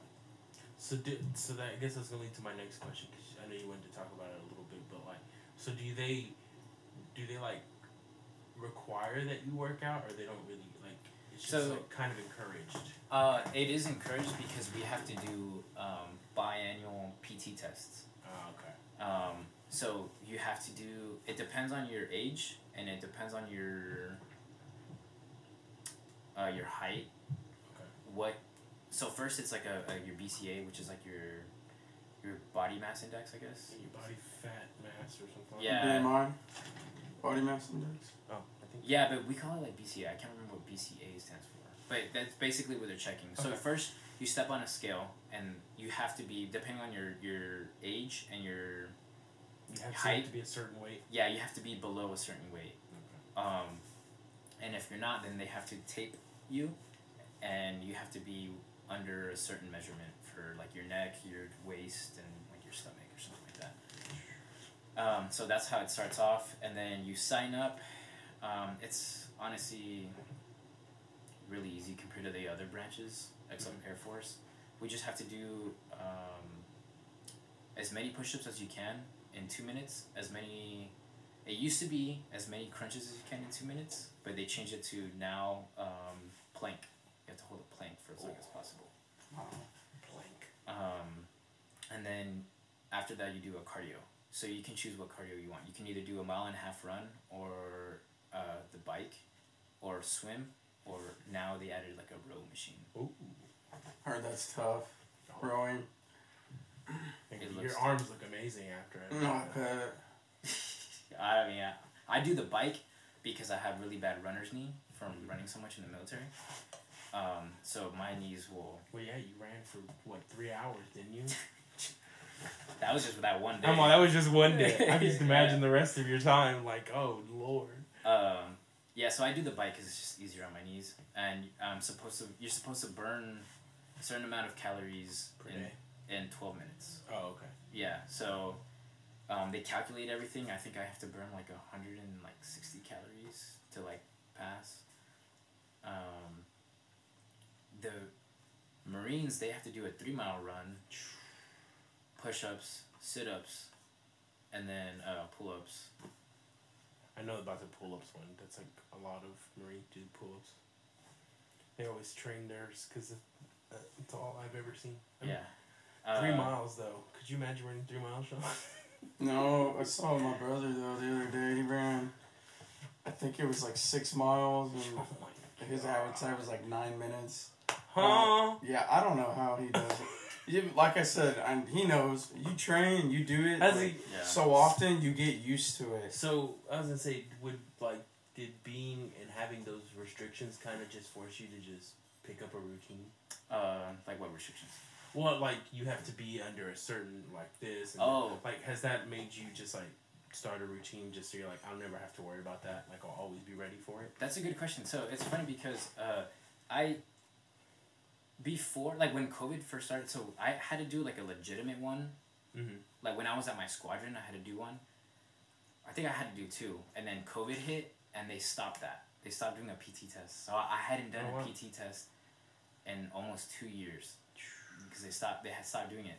So because we didn't have to do a PT test and they closed down the chow hall, I was always going out getting food. I never worked out, and I got like really, really fat.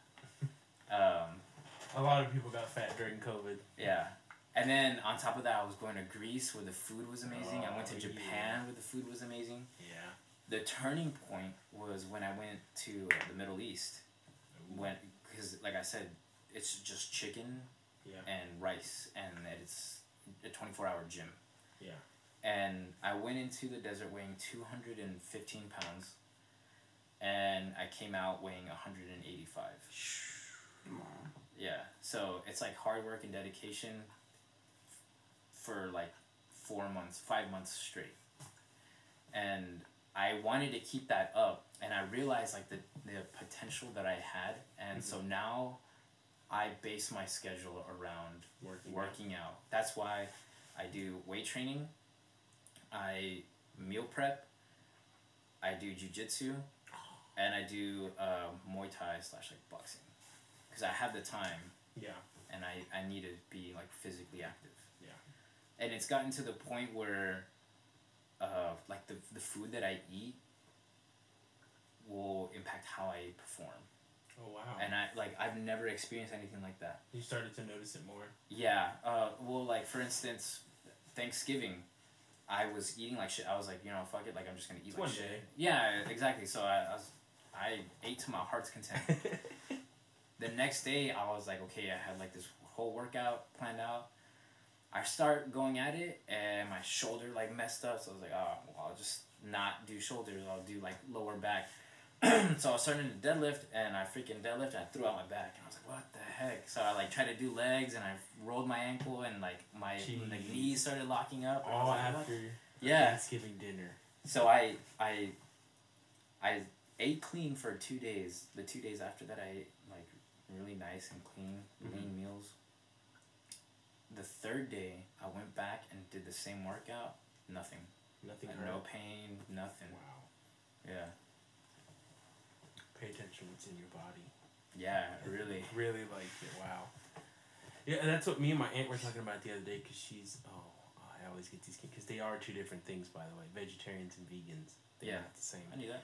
But I didn't know that for a while. I just was like, you don't eat meat, you don't eat meat. Yeah. But like gets into like very specific, like you don't eat this, you don't eat this. Like one side eats this and one side doesn't. Like vegan doesn't do anything animal related at all. Yeah, anything. And that goes, there's like hardcore where it's like they won't even eat gelatin because it's made out of bone. Like they won't even eat that. And I was like, whoa, I didn't even know it was made out of bone. Find something new. But she was telling me like they talk about in like some of this documentary she was watching about how there was this UFC fighter and he started a plant-based diet and his body would start to recover faster as opposed to when he was on meat. And I was like, whoa, that's weird. It's like it's just interesting to think, because you're always told like meat's your protein and it gives you but like there are alternatives. Yeah. It's like tofu for protein, stuff like that. I can't eat tofu. I can't either. I hate tofu. It's actually not that bad. It feels weird. For someone, just for someone who likes to eat meat, I'm just like, I'll eat some tofu. But see, I don't mind not eating meat, like as long as I can get the protein that I need. That's all I care about. I've thought about it, and I'm just like, I don't think I can ever like give up eating meat. Like I don't think I could just be like never again, because I'm like, there are some things I enjoy. They're just good. Yeah. But I've also like thought of like maybe 2 weeks on a plant-based diet, 2 weeks off, and just compare the differences and see what it does to the body. Yeah, for sure. I feel like that's like because I think eating meat all the time, I've started to like, I guess meat, I always feel like sluggish, and I've started to notice it. It's not something you notice when you don't know these things about what the food does to you. You know? I genuinely think that we're getting to that age where you start to realize. You realize, yeah. Like, I can't keep doing what I've been doing since I was 10. Yeah.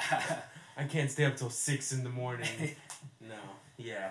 Yeah. It kind of sucks because it makes me think like, I'm getting older. Yeah. But I'm also at that age where I don't care what it is. If it's healthy for me, I will do it, even if I don't like it. You know what I mean? Yeah. It's, I don't know if it's just like a mindset or something, but like I don't like,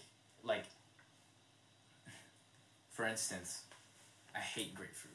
I hate the way it tastes, and I used to hate avocado.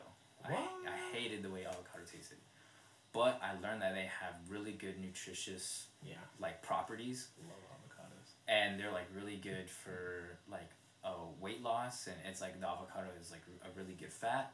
So I force myself to eat them, even though I hate them. Yeah. Well, now I love avocado, and I can eat it. Taste buds change. Yeah. You learn to love it. Yeah. Isn't it, like when you were a kid and you're like, no, I don't like that. You never ate it, and then the one time you did, you're like, onions for me, man. Hated them. Now I'm like, I need them. Yeah. I'm like, that's like the flavor. Yeah. But before I was like, I couldn't do it. I could eat onions. I tell everybody like that's disgusting. I'm like, it's something. It adds like this flavor to your food that you don't. It's not something you're like, whoa, but it's like, man, it made it so much better. Yeah. But I could eat. I just eat onion because I just like the way they taste. I don't know. It's probably gross. I wouldn't go that far. I wouldn't eat it like an apple, but like I'd cut some slices off and eat it because I grill it, a little bit of butter. No, I see. Ooh. Yeah, I'm weird. I can on a burger. Good. I can eat them raw. But no, but I had like a similar. I wouldn't call it similar because it's a fried food, but I had a similar experience when I was like a little kid.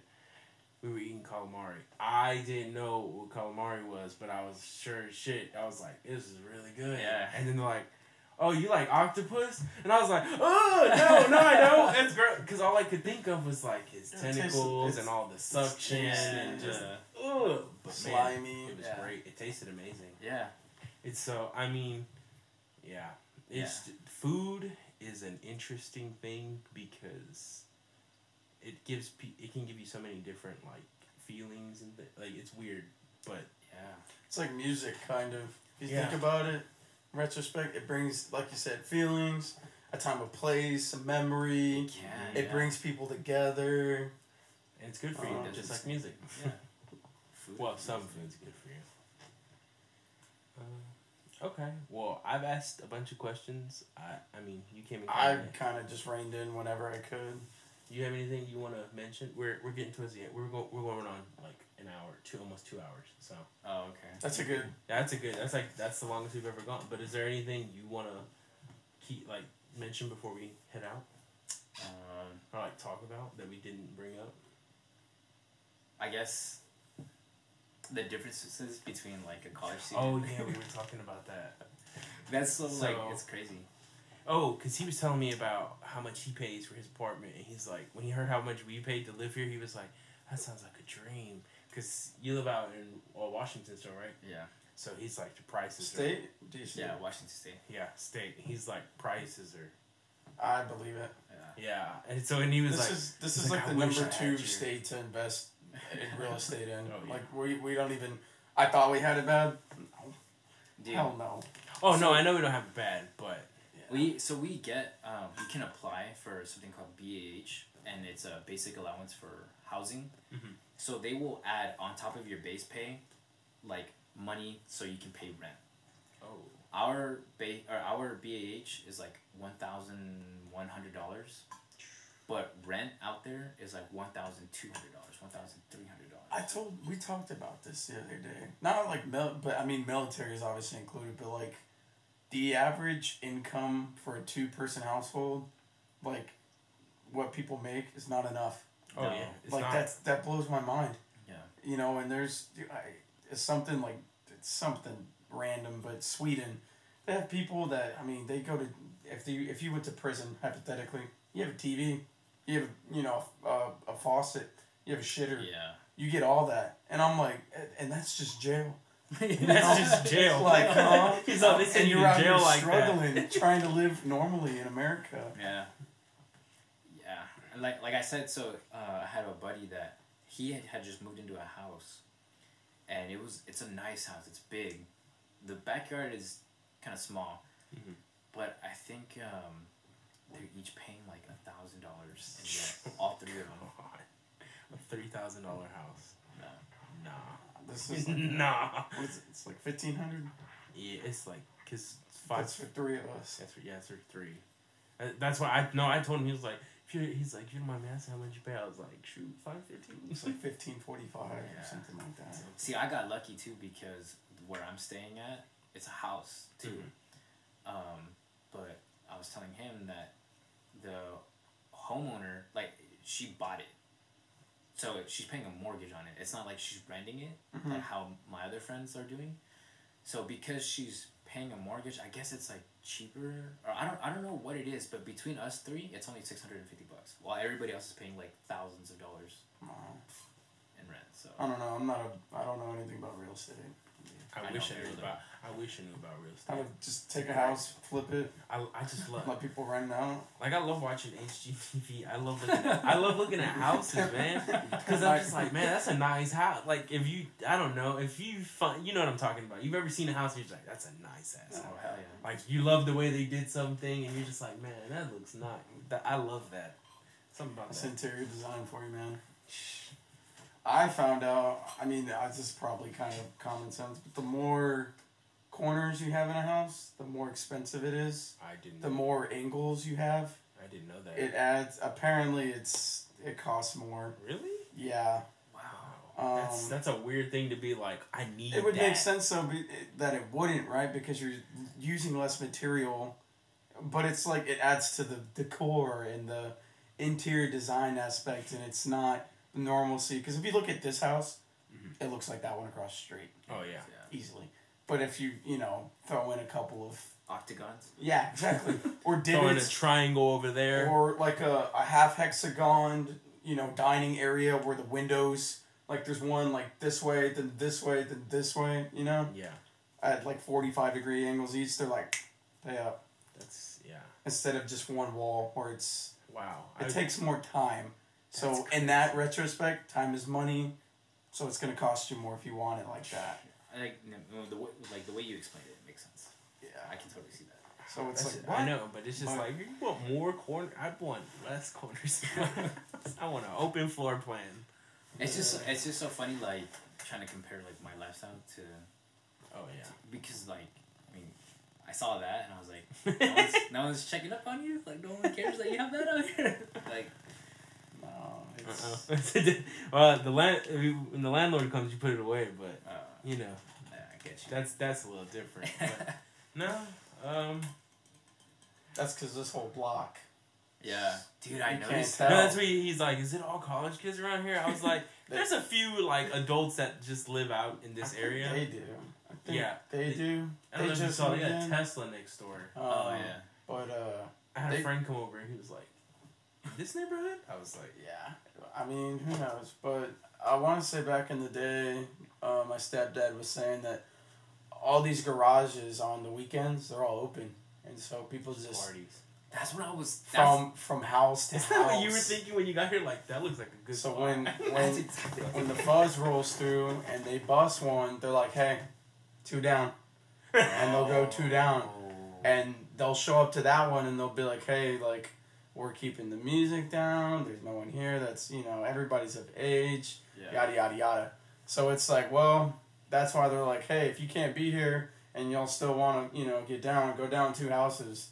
They got the garage halfway or whatever. Yeah. But they said it was like that all the way up and down the street. Wow. Yeah. So I was like, it's not like that no more because they've had accidents come and go. Yeah. I was just like, you'd want a bunch of random people. That's what I'm saying. In your garage. I would be like, yo. Dude, so it's funny because I had never really, like, experienced anything like that until recently. We had a Halloween party at my buddy's house.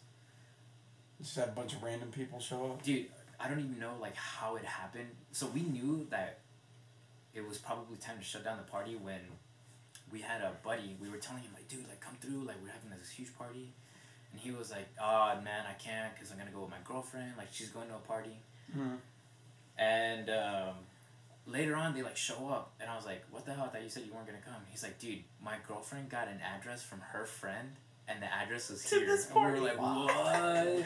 Hey, it's a small That's world, some Dave Chappelle stuff. Right? It turns out I was at the same party as my son. I see that. That was pretty funny. He's just like, you're like, guys, hey, I'm already here, bro. I'm already we here. must be popping. That's it. Must have been some party then. Oh. Dude, it was, it got pretty crazy. Unwholesome, I'll say. Long story short, it got pretty unwholesome. Some fights or... Nah, thank God everybody kept it pretty cool like that, but... Oh, nice. I've been to one of those where it was like... it was a ski party in Christmas time. And so there was about 200 people at the... Yeah. What? I'm talking like... I've seen some crazy parties on a lot of land over like down here up the street. And they ran out of alcohol. Like, you name it, it probably happened. And there's just people, like you're at the airport, almost, like, moving past Travis people. Scott concert? Or what? Travis Scott concert. And it was like, wow. Like, you could just, like, get up and, like, if you, like, lost your friend or whoever you're with. I'll see you at the car, dog. Yeah, I'll see you at the car or I'll see you in, like, 2 hours. Damn. Or go stand off to the side and get up and look around. I've never been to a party like that. That was pre-COVID, but that was like one of the most... I think I've only ever been to like one college party. It's just... They're not for... It's definitely go out and try it. I've tried. It's not somewhere you want to stay. Because nothing good, like, your grandma always... Nothing good happens past, That's 1, 2 a.m. Unless you're at your own house. Unless you're at your own venue, that's a different story. See, that's what I noticed. So our party didn't get that big, but it did get like a group of dudes like came in with like guns and like they smelled like weed, and we were like, all right, like that can't be. Yeah, definitely can't be around. Mm-mm. So we were just like, yeah, everybody get out. But it didn't get that big. I would say I think at the most it was just like 60 people. That was just a fraternity shindig. I haven't done something like that. My dream was to throw a Project X party in high school. Oh man. It was my dream. That would be so cool. Until you had to clean it up. Whose house, number one? I would have took the raps. Who's pitching in? I would have took the raps. I don't know who's gonna get the alcohol, but in the movie, his dad goes, "I didn't realize you had this many friends," and like he's like, "I did." We just invited people to party. The whole block. We just invited the whole school in the state of California. See, I would.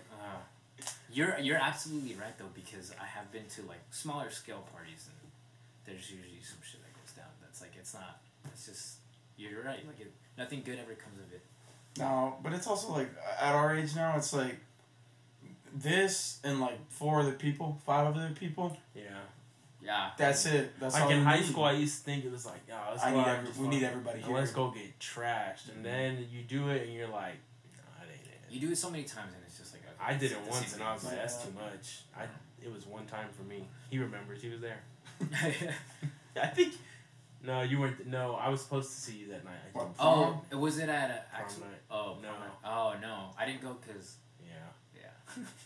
It was lady things at that time. Yeah. I'm surprised you still remember. That's crazy. Of course I remember. Look, I don't remember anything after, but I remember the lead up. Yeah. I remember the lead up. High school is a blur now. Yeah. But no, as I've grown up, it's just kind of like, I don't need to be around a bunch of people. It's not. That's why when they're like, just stay home for COVID, I was like, I was already doing that. Yeah. What are we talking about? So I went to a club for the first time. Never been. What's it like? Yeah, I've only ever been to dude, bars. honestly, it was like nerve-wracking for me. Like before, like I had a lot of anxiety. Really fast. Yeah, well, it's because like, I've never done anything like it. And then 2, I'm just thinking like, Jersey Shore type shit. Where I was getting like a fight or something. He's pumping in the crowd. He's going nuts. Getting sweaty. Yeah. Dude, no, yeah, I went and it was in a city called Bellingham, Washington. Oh. And there's a college up there too, so. Oh, that's what you're talking about. I heard it gets wild. The campuses up there are beautiful. I don't remember. At what's it called? Washington, the Huskies, purple and gold. Oh, yeah. I heard they have like beautiful like blossom trees, and you can see like a mountain in the back. I don't know if that's accurate. Well, I was gonna say we were talking about because he was telling me he doesn't like. Well, you don't enjoy the Northwest because of their like the downtown's kind of trashy. Oh, it's a ghetto. No, it's more like the homeless factory. Like you know how when you go to Austin, you're like, God, it looks bad. That ain't bad. That's nice. Compared to because when I was in Portland, I was like, I thought everyone was just like, just talking shit. Like, oh, it looks like ass. When you go down, motherfuckers just camped out. Like those medians for yields? Mm-hmm. Motherfuckers are camped out in there. Well, nowadays they make the cement triangles. Yeah. They're spiked and you can't congregate there. It's crazy. So, but he was telling me, he was like, that's the only thing, like, it just kind of makes it look trashy. But, like, once you get to, like, the countryside and stuff, like... Beautiful. The Northwest is beautiful. Yeah, like, the like, nature and whatnot, like, the hiking, the mountains, like, you can see all the... It's I really want to go back, because there's a lot of stuff that I was like, damn, I wish I did that.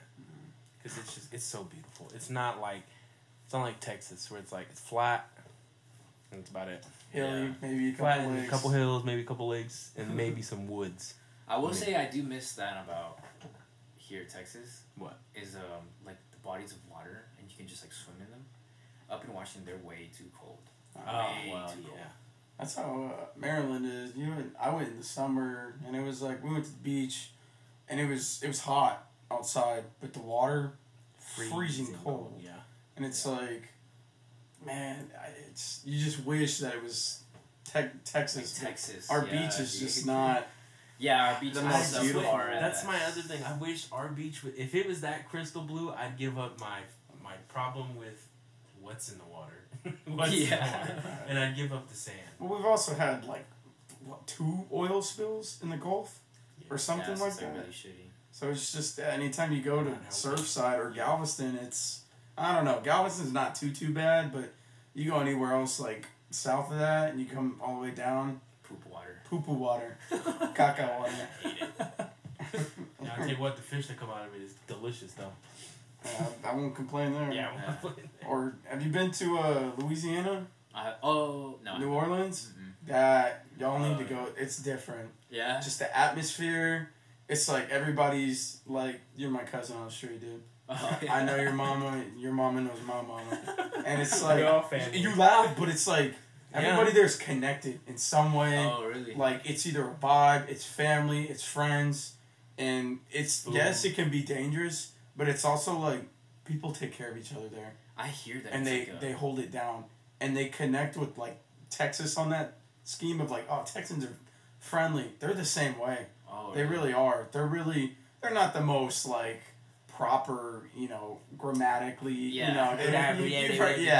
body talk, but they do have something special, just like Texas does. Go Tigers. Hey, go Tigers.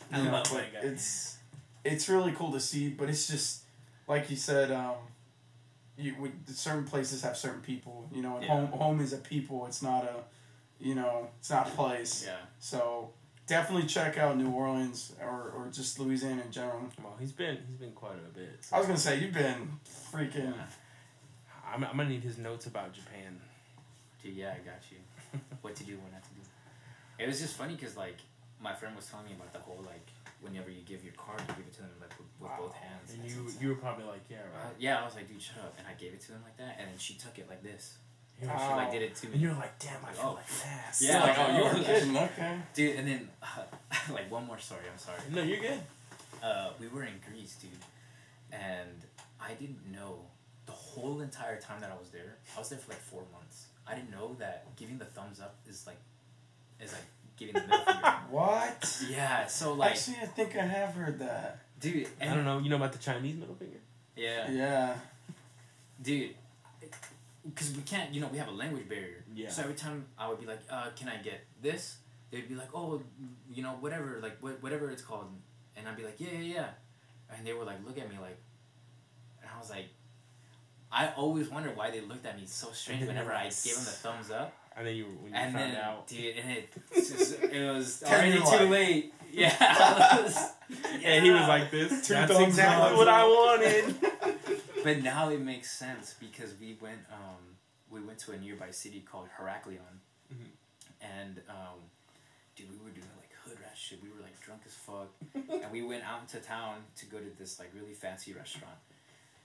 And I guess they're not used to like Americans in that city, so we ordered our food, and every time we're ordering, we're like, yeah, that's good, because there's also like music, like club music, like bumping right next to us, and we're like by the beach, and we're like, it's a badass scene, and so we're trying to tell him like, yeah, that's good, like over the music, and we're all giving him the thumbs up, dude, and our order takes like 2 hours. Oh, and we're like, hey, dude, what the hell? That table right there, they went like that this time. It got so bad that we went to go take tequila shots. Like it was like me, my friend Rachel, and my friend Herman. We went to go take shots, and my buddy Herman was like, "Hey, I got the first round." So we were like, "All right, cool." So we take the shot or whatever, and he gives the guy the card so he could pay. The guy takes it, swipes it, whatever, tells him to sign. He signs, and then he throws his card on the floor. Like, he straight up just, like, threw it on the floor. Oh, shit. And then my other buddies, like, got in his face, like, hey, what the fuck's your problem? Like, what are you doing?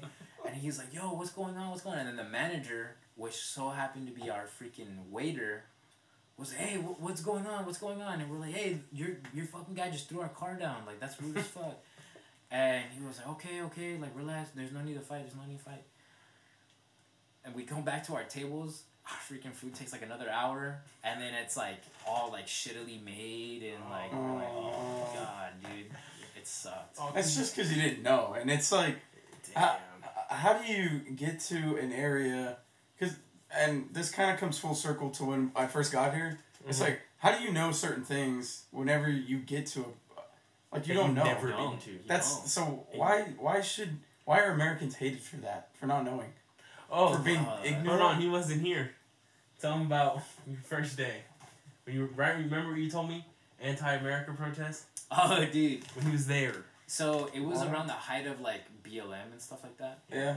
And so, even in Greece, we had to stay locked in our base. We weren't allowed to go off base because they were going to have a BLM protest there in Greece. Oh, wow. The next, like, week or two, we had to stay locked in again because they had an anti-America protest. But I was telling him that was when we first got there. After that, after those protests, we were allowed to go out and allowed to explore. And we went to one of the shops, and I needed some sunglasses. And, like, everyone was so friendly. They were like, oh, are you new here? And I was like, yeah, like, I've never been to Greece before, but it's a beautiful country. She was like, oh, my God, it's your first time here? I want you to have these sunglasses for free. And she was like, here, take another pair for free. And if you want, here's, like, a towel. And I was like, oh, thanks. Like, they were so nice. And I was like, after they just had an anti-American. Yeah, like I was like, believe that. You know what's crazy? And I'll end this. I won't say anything after this because I know you want to close out. When I went home, my uncle was actually in the Navy, and he got stationed in Hawaii, and he was telling me that Hawaiians hate. They call us mainlanders. Mm-hmm. And they don't like... That episode of South Park is not a joke. Yeah, and he was telling me, if you go to Hawaii, you need to go to certain areas, because there are certain parts of the islands that they're not ghetto, but it's where the natives live. And they're like, well, this is closed off for this, for... Spiritual reasons, and then this one's closed off because this is where residents live. Don't go down that road or you will get pulled off your bike and you will get jumped. Oh my God. And it's like, what? And they're like, they don't tell you that when you get off. Because it's, he was telling me that Hawaii has, it's dead last in education. So they only go to school for 3 hours out of the whole day. Damn. But they go year long. They don't have summer. Oh. So that trade-off is you only go to school for 3 hours, but you don't have a summer. So it's like, right. So just to process that, and you're walking, down the beach. They say that, people will come up and say, hi, hello. But it's, in their head, they're like, this guy, right here. Right here, buddy. Yeah. I don't like you. And it's like, they'll fake the smile and all that. But once they're done working, they're off the clock, they're like, get out of my face. I don't want to see you here. That's how it is in Japan. I'm like, what? Oh, really? They'll literally be like, you'll go to restaurants and they'll be like, no round eye, no round eye. Yeah, or they'll like go like this. Mm-hmm. Yeah. They better not do it to me. They'll be... I'm going to show up in my cloak and then they'll be like, oh, welcome in, sir. My uncle was like, anytime he would get invited to barbecues and stuff, he'd be like, I'd have to stay with because, mainly people are Samoan. Yeah. And, there are people that are, there's actually people that are Japanese there that I heard too that live, because it's closer to Japan, Hawaii is? I don't think it is. Is it closer to America? To us, yeah. I was like, wow. But a lot of them do immigrate too. Right. So it's like mixed, but they said it only takes 2 hours to go around the whole island of Honolulu. Oh yeah. It's like one giant one, and then there's one that goes east to west, north to south, and then there's one that goes all the way around. And you can get stuck in traffic, but you can get across in 2 hours. I'm like, in Texas, it's like... It takes 2 hours to get to Austin. Exactly. Dude. Huh? San Antonio's about 2 hours. But I found it weird that's how, how harsh the culture could be on people that don't realize you don't belong. And it's like, well, what did I do? Why is my ancestry, speaking for, what? I didn't do anything, but I guess that's just the world we live in. Like you said, everybody has their own opinions. Yeah, everyone has their own opinions. Well, I think we'll wrap it up here, boys. We had a great conversation. I feel like we talked about a lot of stuff. I learned so much that I didn't know about the military. Yeah. Alex, it was great to see you. Thank you for coming and talking with us and teaching us these things. So I can go on Twitter and tell them, listen, my buddy told me, no, I'm just kidding, that what you said is wrong. First name, last name. Imagine, and rank, and, no, I'm just kidding. I'm kidding. I'm kidding. Identification number. I send people memes on Twitter. I don't send mean messages. But, dude, yeah, it was good. Whenever I come back, man. Yeah, we got to do another episode because I feel like there's so much we still haven't even talked about. Yeah, for sure. So we're gonna wrap it here. This episode's probably gonna take a couple days because I'm probably gonna send it to you so you can make sure you didn't, yeah. So, but yeah, it should be here before the holiday season. So it'll be a winter episode, and I guess this is probably our time to start coming back, huh? This is the first one. He's kicked our ass back into COVID. shape. Yeah. Well, see, to be fair, stopped there was a number of events. We had COVID, and then we also had the winter storm. That's what made us start the pot. We were stuck inside all the time doing homework. So it's like, we'll just start talking. And then, Thanksgiving break happened. So then Christmas, and then the damn snowstorm. Yeah. When we got back, and then spring break. And then it was school again, so it's just like never picked it back up. But now we got to get back on our grind. We've been talking about grinding, so yeah, that's good. We're thankful for you. Yeah, man. Yeah, keeps my ass in shape. So that's gonna be the end of the episode. The show hidden in this month. We'll see y'all next time, guys. Later.